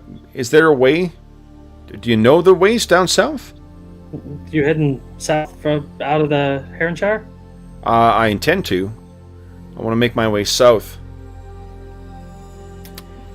Well, if you keep heading east and south, you'll hit the Thornwood, which is full of spiders and orcs, and we came across some gibberlings. What's a Green dragon. Yeah. What's a gibberling? Gnome racial enemy of a sort. They travel in hordes and consume everything. We lost some stuff to them. They tend to well up from the deep dark when things chase them out. So, what about the river to the north? The Trinit River? If you head east to Thurmaster and then go down the Woldcott River, probably the safest way. The Shrinking Mire, we've heard rumors of dragons and lizard folk. I don't want any part of any of that. How do I get out of this place? And head north to the Trinit River and catch a ride over to Thurmaster. Yeah, you might want to head more east from Thurmaster and then head south. Yeah, avoid the mire entirely. I thought that Thurmaster... You said something about lizard men? Yeah, if you go further south and then head southeast to the Shrieking Mire, there's rumors of lizard folk and dragons. Well, I don't know anything about dragons, but I thought that they said that... Wasn't Thurmaster under siege? There was giants. No, Wait Did a the minute. giants join with the lizard people? Oh, maybe this Dorman is... looks over at Druin. Do you think they were under siege after we left? Yeah, we just finished building up the wall and helping Wait, them. you're the heroes of Thurmaster too? Well, Heronshire, usually south of Melbourne. That's Harleton, but Okay. we are kind of heroes of Heronshire. So the heroes of Harleton and the region.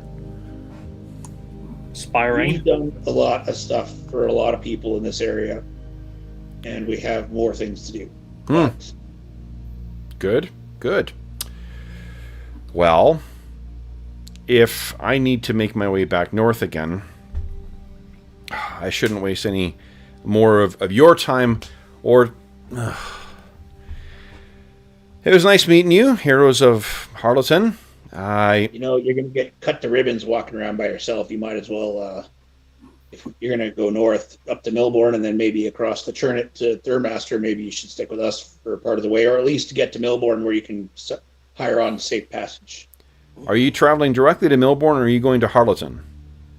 Well, we'll hit Harleton for a night and then Melbourne right after that. I may see you in Melbourne then, but I have had my fill. Should another dawn never come for me in Harleton, I will die a happy, happy man. Dorman What chuckles. happened there? That sounds like a story. Chase the wrong skirt there, my friend? I'd rather not get into it. I'd hate to offend the heroes of Harleton any more than I've already offended them. And he Yeah, holds out that's the flask once again. Any of you? No? Before we go? Come on, you can't offend a Eulekian dwarf because of something you did in Harleton. Yeah. Dorman's been cooking a little bit as they've been speaking, and he'll hand him off some fried meat Oh, to warm his belly with. okay. Yeah, give us a cooking roll. Can do. Oh, Don't make it blackened. Okay. Come on. Okay, it's pretty good. That's quite good. That's quite good, Gnome. What is that? Oh, just some meat we found between the Thornwood and here. We didn't find it. I wouldn't have thought that bush meat would taste quite as good. That's Well, you do have a pretty experienced chef. well, I suppose when you I see why they keep you Dorman's around then. mystery meat. Yeah. And I'm not going to tell him we got food from the Aarakocra. That'd be a really bad thing to do. he takes one more bit of meat and then says, "Then I won't waste your way. I trust you know your way to Harleton. Off in that direction." Well met. Heroes, if you find yourself further east, feel free to... who am I kidding? Have a good life. And he turns, and he heads out into the field. Someone watches him go, and then looks at our bags. I could smell a thief from 10 miles away. He knows his own. So, what you guys have the rest of the rest? Nothing else of consequence happens. We did get his name, didn't we? Roland. There's also concern that You got a name. should be careful. Yeah. Well, what if he's just like scouting us out for a group of thugs who are going to try and roll us for our treasure? I feel really sorry for those thugs. Yeah, but still. On Right. Well, principle. if their master has been under siege, things might have been more chaotic than we realize. Things might have changed in Harleton. We Well, better then it's a hide good it. thing we're heading there, if that's Yep. true. Okay. So, you guys get up. It's about 10 o'clock or 10:30ish at this point. Let's do the next hour of travel. Everyone give us a constitution check, please. And it's one harder, right? The penalties no longer apply. Okay. Before we leave, I'll cast strength, but not for like just to try and make myself look more dignified and have energy as I Sure. walk in. Sure. Okay. So the and you're right, John. It's -1 to everyone's effective score for the second roll. Okay, Bergour, no problem. He's taking it very easy this time. Oh no, Whoa. Caldor. Alvar's very tired. Okay. Oh, it's a -1? I didn't take a -1 on my 16 is my natural con. Okay. But what did you roll? Oh, that means that Druin's a little tanked out as well. Druin will be dragging his butt when he rolls in. Yeah. Well, this is. Yeah, you're still another. Hour It out. was 2 hours off. Yeah. So you still need 1 more hour. So Carrick's okay. So the ones who are kind of running on empty right now are Caldor and Druin. How far do we think we are from Harleton? If we So this is Yeah. it's about 11:30 right now. You could rest until 1:30 and not worry about, and then get the recovery back, and then it doesn't really matter how badly you roll for that last one. You guys will make it there. Yeah, let's take a 2-hour rest is what Calder's pushing for then. Yeah. Okay.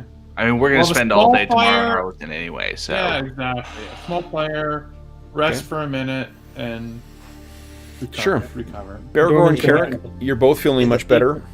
John, what were you going to say? Dorman's going to stay with Bergour and Carrick and keep watch, because with that experience with the other guy, he's on high alert. Yeah, you're not. Your jokes aside, you're not wrong about your smuggler's antennae. You know, people who who dress like that but can afford fancy things. It's either nobles on the run or thieves. You know, so and he didn't strike you as noble on the run.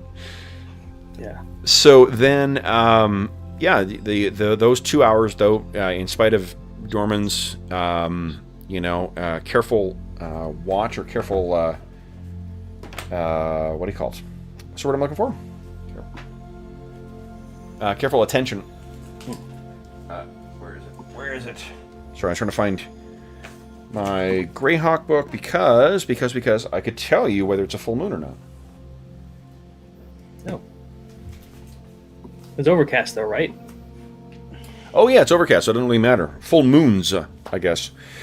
So then it is about 2:30 in the morning when you guys drag yourselves into the tiny town of Harleton. There is, what is it, the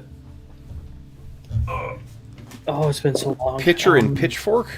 Yes, that's what I I think think. that's the one in Harleton. Yeah. So that is really the only place you guys kind of knock on the door. It takes a little while for someone to finally answer, and they answer behind first the closed door. Who is it? What business do you have at this hour? It's weary travelers, and by that I mean it's Bergour and Druin and Dorman and Carrick's here too, and What? And you're like he's scrambling to get the door open, throws the door open. He's like, I prayed to the cudgel, and you came. Hell yeah, we did. We've been. And we're thirsty. Oh, where did you come from? And Have we're you hungry. come from Milbourne? Come in, please. We've No, been in we were the in the Cold War for doorway. weeks. We've had a burglar here, a thief. Dermot says about yay high, dressed this way with the overpriced alcohol. A greasy fellow, yes. Greasy one, yeah. Black hair, short. What did he steal? Did you see him? We did. He stole a small sum of my savings, and burgled several of the houses as well too, making off with all of their treasures. Some of the gifts that you brought last time. One of those pins, gone.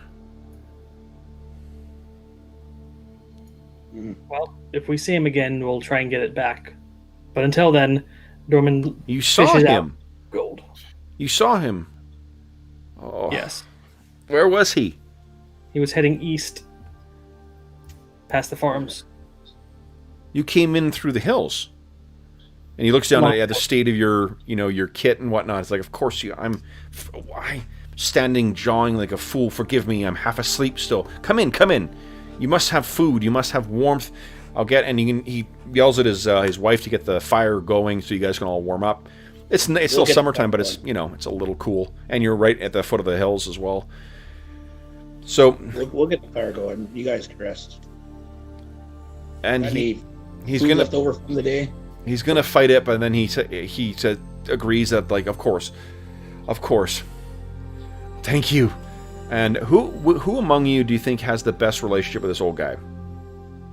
Probably Dorman. Yeah, Probably the end, right? Dorman. Yeah. Yeah. So he gives you a big. Unless, big I don't know, Bergour buys a whole lot of ale whenever he's in town, so... Yeah, I would think that the cups between Calidor, Bergour, and Druin. Yeah. Yeah. Okay. This might be the only place in Harleton where we might be better known than Dorman. So I think he gives Dorman a big hug, and actually it makes sense because Dorman would be working with him in the kitchen and whatnot too. He gives a great big hug, Dorman. He's so relieved. Oh, I'm so glad you're back. I'm so glad you're home. Please. Did he break into this place? He either here or when he was the smarmy, and his wife walks up and kind of puts her hands on his shoulders. She says, "Calm down. You can tell them tomorrow. If you work yourself up, you'll never get yourself back to sleep." Hey, Dorman, right. if you saw somebody carrying around these big bags of gold and you were a lowly thief on the run, would you circle back and try and make a stab at it? If this guy is half as intelligent as he thinks he is, he would not. If he knew they were going back to Harleton and he stole from these people and knows that we have a good connection here, he knows things will go bad for him. Unless he can get in and get over the whole bag of gold. Yeah, I we say should we, take our options. So- Dorman will just, tap the innkeeper on the shoulder, the side because he's short, and says, "Don't worry, we'll take care of you. Go get some rest." Thank you. And he trots off, and you can hear the two of them talking back and forth, and she's giving him shit for, like, you shouldn't get yourself so worked up at such an hour. I know. And they carry on that way. You guys get the fire started, and you get yourself, make yourselves quite at home. While it has been, almost a year since you've been through, no, that's not true. You were at Harleton on your, no, it is. It's been more than a year, guys. Because it was at the portal. end, last winter, right, is when you guys made your way through Harleton, and then when you guys made your way to Featherfall and then through to Broken Spire, you took the stones, right, the what do you call it, travel stones. So yeah, it's been quite a while, but you did spend like a month here doing weddings and stuff like that, right? So it is kind of like coming home again. Bruno, grab some mugs and start pouring for everybody. Yeah. Okay. So you guys, I think that's what guys, because we got to do award for XP and stuff like that. Maybe that's where we'll end our session, is with one of you stoking the fire, getting it up and roaring. We see Carrick trying to look in the mirror at this now gap in his teeth. Calidor is sitting down, and your eyes go over to the corner where you last saw Religo playing for a fairly packed crowd. And Druin and Dorman are getting drinks set up, either getting the mugs down or getting the ale poured. And Dorman's muttering to themselves about thieves with no scruples. Indeed. That's great.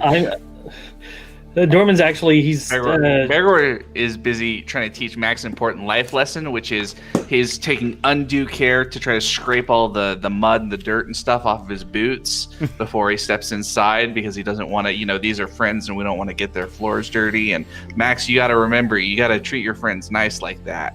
Yeah. That's, Love it. It's important. Okay. Max is definitely, taking note of this. He feels there's pearls of wisdom being dropped by this little dwarf. So then, last thing I need then is a D10 roll from John. Okay, see if the ghosty shows up. What makes you think that's what you're rolling for? Control the weight of the curse on me. Maybe you got a what do you call it? A slotty, larvae roiling inside your guts. That would be bad for all of you. All right. So then, guys, with that, we will bring it to an end of session. Let's quickly do XP. So those of you who are warriors, you are going to earn, or rather, you defeated 25 hit dice worth of adversaries today. So congratulations for that.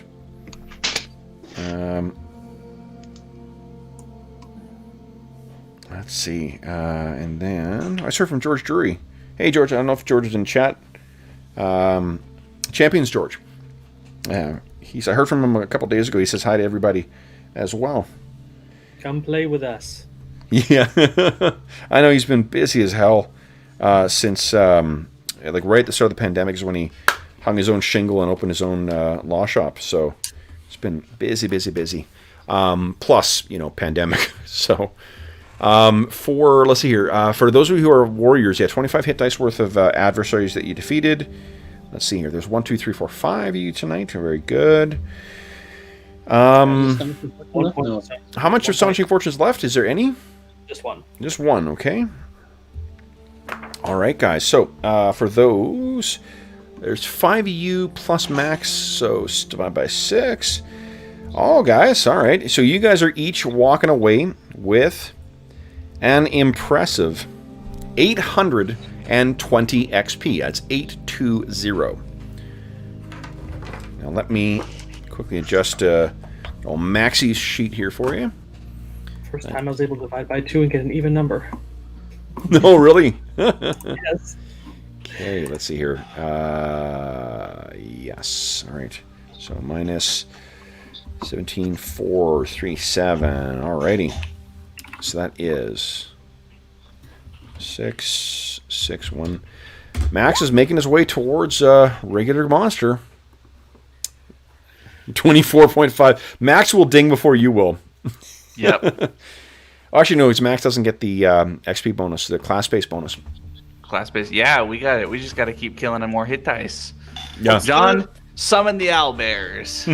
What's the level 8 number for warrior? Nice. 124? Sorry, what was that? And I Or picture 128. fan characters of owl bears at this point. Sorry, Jeff, did you ask how much? It was 8 No. The warrior level. Oh, it's 125,000. for Great. It- Is that what you're calculating to? Yeah, 125,000. I'm at just over 100,000. I am at 27,000. nice. It's gonna take a long time. Getting there. You're getting there. All right. So then, for those listening at home, thank you so much for joining us for Dave. I hope you don't mind that I do the outro here. You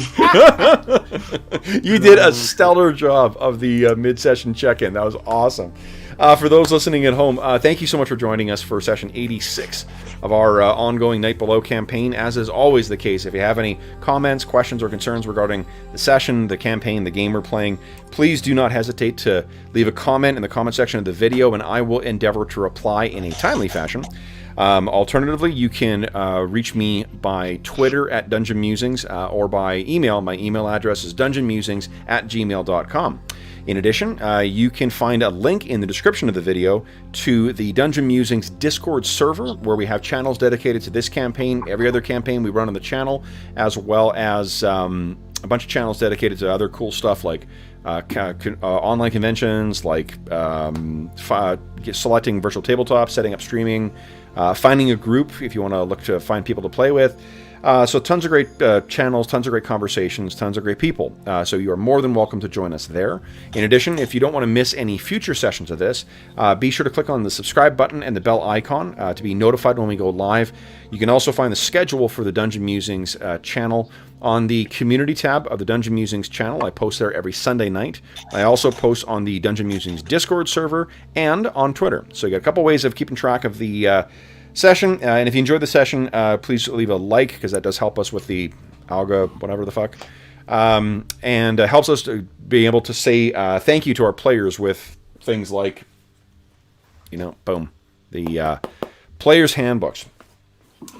Speaking of the players, last but certainly not least, I want to give a huge thank you to the players for joining me tonight, guys. So, Dave, John, Jeff, Arlen, and Brent, congratulations on getting some of your training done. Congratulations on killing one of my favorite monsters tonight. Flying owlbear. And being sure to kill every single last one of them. And so for those, thanks guys. This was terrific. What a great way to spend a Friday night. So for those listening at home, so once again, thank you so much for joining us. If you are listening to us contemporaneously, live, or around the time of the recording, and this is still during the current crisis, we do hope that this finds you healthy, safe, and weathering the current crisis as well as can be expected. We do hope that we've given you a couple of hours to take your mind off of the trouble of our world and think of the troubles our heroes keep getting themselves into. And until we see you again, happy gaming.